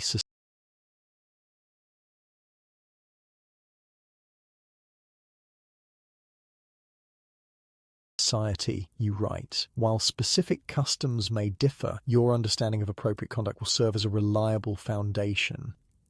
This guidance reflects your evolving perspective on etiquette as something more than arbitrary rules, as practical tools for navigating social complexity that retain value even as specific applications change across time and culture. As summer transitions to autumn, your household settles into familiar rhythms. The young woman in the garden cottage, now visibly pregnant, remains invisible to the household's public life, while gradually integrated into its service structure through simple sewing tasks delivered and collected by Martha. Mrs. Wilson reports progress in securing more permanent arrangements after the birth, likely domestic service in a household far from London where her past remains unknown. This practical resolution to a potentially scandalous situation exemplifies Victorian society's complex reality, rigid moral standards publicly maintained alongside private systems for managing inevitable deviations from those standards. The elaborate social performance continues uninterrupted while practical accommodations operate beneath the surface. One crisp October evening, as you sit by the fire in your bedroom while Martha brushes your hair before bed, you reflect on your journey through the intricate maze of Victorian social requirements. From morning dress codes to funeral etiquette, from courtship rituals to charitable obligations. You've mastered thousands of detailed rules governing every aspect of existence. This mastery represents both constraint and achievement limitation of personal freedom, alongside demonstration of social competence. The perfect performance of Victorian ladyhood requires intelligence, memory, judgment, and emotional self-regulation, skills directed towards social rather than academic or professional aims, but genuine accomplishments nonetheless. As Martha completes your hairbrushing and helps you into your nightgown, you catch a glimpse of yourself in the mirror. Behind the perfectly composed expression cultivated through decades of social training, you recognize the complex person beneath the intelligence that manages household accounts and navigates social politics, the compassion that arranges practical help for a desperate young woman, the subtle rebellions against arbitrary restrictions that don't serve genuine human needs.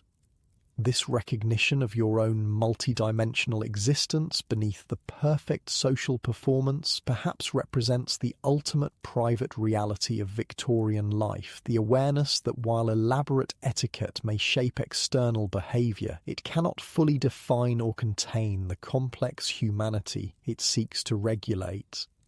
As you settle into bed, the day's social performance is complete, tomorrow's yet to begin, you exist briefly in the liminal space between public expectation and private reality. Here, in this moment of transition between waking and sleeping, perhaps lies the truest expression of Victorian existence, neither wholly defined by rigid social codes nor entirely free from their influence, but constantly navigating between external expectations and internal truths. The elaborate dance of Victorian etiquette, with its morning calls and evening balls, its visiting cards and dinner placements, its carefully calibrated greetings and precisely defined dress codes, creates the structured social world you inhabit. But beneath that rigid exterior flows the complex current of